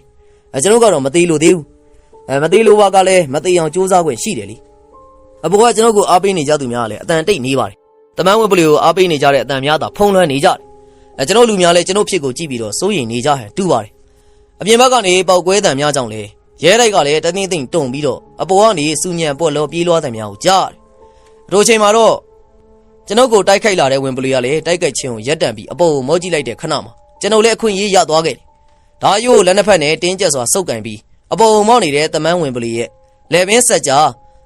းတန်ချက်ဝေလွတ်နေတဲ့နေရာကိုအောက်ကနေပင့်ပြီးတော့အားကုန်စောင့်ထိုးလိုက်တယ်နာကျင်မှုကြောင့်လည်းတမန်ဝင်ပလီအောက်ကိုခေါင်းငိုက်ဆိုင်ကျလာတဲ့ချိန်ဓမြောင်ကိုထုတ်ပြီးတော့နောက်တစ်ချက်ပင့်ထိုးလိုက်ရမှာတော့တမန်ဝင်ပလီကတော့နာကျင်စွာအော်ဟစ်ရင်းကျွန်ုပ်ကိုလက်ပြန်ရိုက်လိုက်ရမှာကျွန်ုပ်လည်းအခန်းတောင်လွင့်စင်ထွက်သွားတယ်တကိုယ်လုံးနာကျင်ပြီးတော့ဗဇက်ကနေသွေးများပေါက်ခနဲ့အန်ကြပြီးတော့မျက်လုံးများလည်းပြဝေးလူကလည်းလှုပ်ရှားလို့မရတော့ရဲတိုက်ကြီးကလည်းတဝုံဝုံပြိုကျနေတဲ့တန်ကိုကျွန်ုပ်ကြားလိုက်ရတယ်အားလုံးကတိုက်ပွဲကိုစိတ်ဝင်စားနေတဲ့ချိန်မှာတော့ရဲတိုက်ဘေးပတ်လည်မှာမိုင်းများထောင်ပြီးတော့ဖောက်ခွဲရန်အတွက်လည်းတာဝါကိုမှားကြားထားတယ် ကျွန်တော်ကျင်းမော်ကိုတက်လာမည်ကိုတာဝါကလည်းဂရီပေးလိုက်တယ်ကျွန်တော်ဂရီကိုတီးနိုင်မှာမဟုတ်တာကြောင့်လေတာဝါကိုတောင်းပန်လိုက်မိပါတယ်ရဲတိုက်မှာတော့နှစ်ကာလကြာညောင်းနေပြီဖြစ်ပြီးမိုင်းဖောက်လိုက်တဲ့အခါမှာတဝုံဝုံပြိုကျနေကျွန်တော်ရဲ့စိတ်ကလည်းအမှောင်တိကျသွားပါတယ်ကျွန်တော်စိတ်အမှောင်တိမကျခင်မှာအလွန်မှွေးကြိုင်တဲ့ရနက်တစ်ခုကိုရှူရှိုက်လိုက်မိတာဝါငါတိုက်ခိုက်နေတဲ့ချိန်မှာအားလုံးရဲ့အာယုံကတိုက်ပွဲတွေကိုရောက်နေလိမ့်မယ်အဲ့ဒီချိန်ကျရင်ရဲတိုက်ရဲ့ဘေးပတ်လေကိုမိုင်းနေသွားထောင်ထားလိုက်ပြီးရင်ကိုလူတွေကိုအကျိုးအကြောင်းပြောပြီးတယောက်ချင်းစီမတိမတာအပြင်ထွက်ကြဟင်ဒီလိုဆိုကိုကြီးဖိုးတေကအထဲမှာပိတ်မိသွားမှာပေါ့ဗျငါပြောတော့နားထောင်စမ်းမှာတာဝါရဒီတိုက်ပွဲကငါနိုင်ရင်သူတို့ကဂရိတီမယ်လို့ထင်လားအားလုံးကိုတတ်လိုက်မယ်ကွာဒီတော့ငါပြောသလိုမိုင်းသာဖောက်လိုက်ငါရောက်အောင်အပြင်ထွက်ခဲ့မယ်ဂရိနော်ကိုကြီးဖိုးတေအပြင်ကိုထွက်ခဲ့ရမယ်နော်အေးပါကွာငါပြောလို့သာအတိအကျလှုပ်ဆမ်းမှာဒါတွေကလည်းကိုကြီးဖိုးတေနဲ့ကျွန်တော်နဲ့ပြောခဲ့တဲ့နောက်ဆုံးစကားတွေပါအခုတော့ကိုကြီးမရှိတော့ဘူးဗျကျွန်တော်လေးစားတန်မိုးထားရတဲ့ကျွန်တော်ရဲ့ကိုကြီးမရှိတော့အားလုံးဘေးကင်းမှုသူ့အသက်နဲ့လဲပြီးကျွန်တော်ကိုကယ်ခဲ့တာကျွန်တော်စိတ်ကိုလည်းကျွန်တော်မထိန်နိုင်တော့ဘူးဗျာဝမ်းနဲ့စိတ်တွေနဲ့ငိုချလိုက်မိကြောက်ပုံတီးဖြစ်သွားတဲ့ရဲတိုက်ကြီးရဲ့အောက်မှာကိုကြီးဖိုးတေရဲ့အလောင်းရှိပါတယ်ကျွန်တော်အပြန်လန်းကိုကိုကြီးဖိုးတေမပါပဲပြန်ရမယ်လို့ကျွန်တော်မထင်ထားခဲ့ဘူးကျွန်တော်ပခုံးကိုလာပြီးဖြစ်ညစ်ပြီးတော့အားပေးရဲ့လက်တစ်ဖက်ကြောင့်လေကိုကြီးဖိုးတေရဲ့သွေးတောင်မိတ်ဆွေကြီးစောနဲ့စီထန်းကတော့သူ့မျက်လုံးများလည်းမျက်ရည်စတွေနဲ့ကိုကြီးဖိုးတေအလောင်းကိုကျွန်တော်ရှာဖို့ပြောတော့အားလုံးကခေါင်းခါကြတယ်ဒီကြောက်ပုံကြီးကိုဖယ်ထုတ်ဖို့ကလည်းမဖြစ်နိုင်ဘူးလေမနက်ခင်းမှာပဲအလင်းရောင်နေရှက်တန်းလာပါပြီဒါပေမဲ့ကျွန်တော်ရဲ့စိတ်ကတော့အမှောင်နဲ့အထဲကိုရောက်နေတယ်လို့ပဲကိုကြီးဖိုးတေရဲ့မွန်းတဲ့ချိန်ထိမပြန်မဲနဲ့ပြိုကျနေတဲ့ရဲတိုက်အနားမှာငိုနေတဲ့ကျွန်တော်ကိုတော့ဆွဲခေါ်သွားကြတယ်ကိုကြီးဖိုးတေသေပြီတဲ့အားလုံးကပြောလာကြတယ်လေဒါပေမဲ့ကိုကြီးဖိုးတေကတော့မသေးပါဘူးအရက်6ပေဗလာတုံတော့တာနာပြီးကြီးကောင်းတဲ့ဥပရိယုတ်တနက်ကိုပခုံးပေါ်တင်ပြီးတော့မခိုးမခန့်ပြုံးတတ်တဲ့မုတ်ဆိုးကြီးဖိုးတေဆိုတာကျွန်တော်စိတ်ထဲမှာဘယ်တော့မှမသိဘူးဗျအဲ့ဒီလိုလေအော်ပြောလိုက်နေမိတယ်ကျွန်တော် channel ကနေအခုတင်ဆက်ပေးခဲ့တဲ့ဇာတ်လမ်းလေးကတော့ကျွန်ုပ်နှစ်တမန်းဝင်ပလေးဆိုတဲ့ဇာတ်လမ်းလေးပဲဖြစ်ပါတယ်ခင်ဗျာနောက်ထပ်လည်းဘလို့စိတ်ဝင်စားဖွယ်ကောင်းတဲ့ဇာတ်လမ်းတွေကိုထုတ်လွှင့်တင်ဆက်ပေးမယ်ဆိုတာစောင့်မျှော်ခန်းစားနားဆင်အားပေးကြပါအောင်ခင်ဗျာနားဆင်အားပေးကြတဲ့ပရိသတ်များအားလုံးကိုအထူးပဲကျေးဇူးတင်ရှိပါတယ်ခင်ဗျာ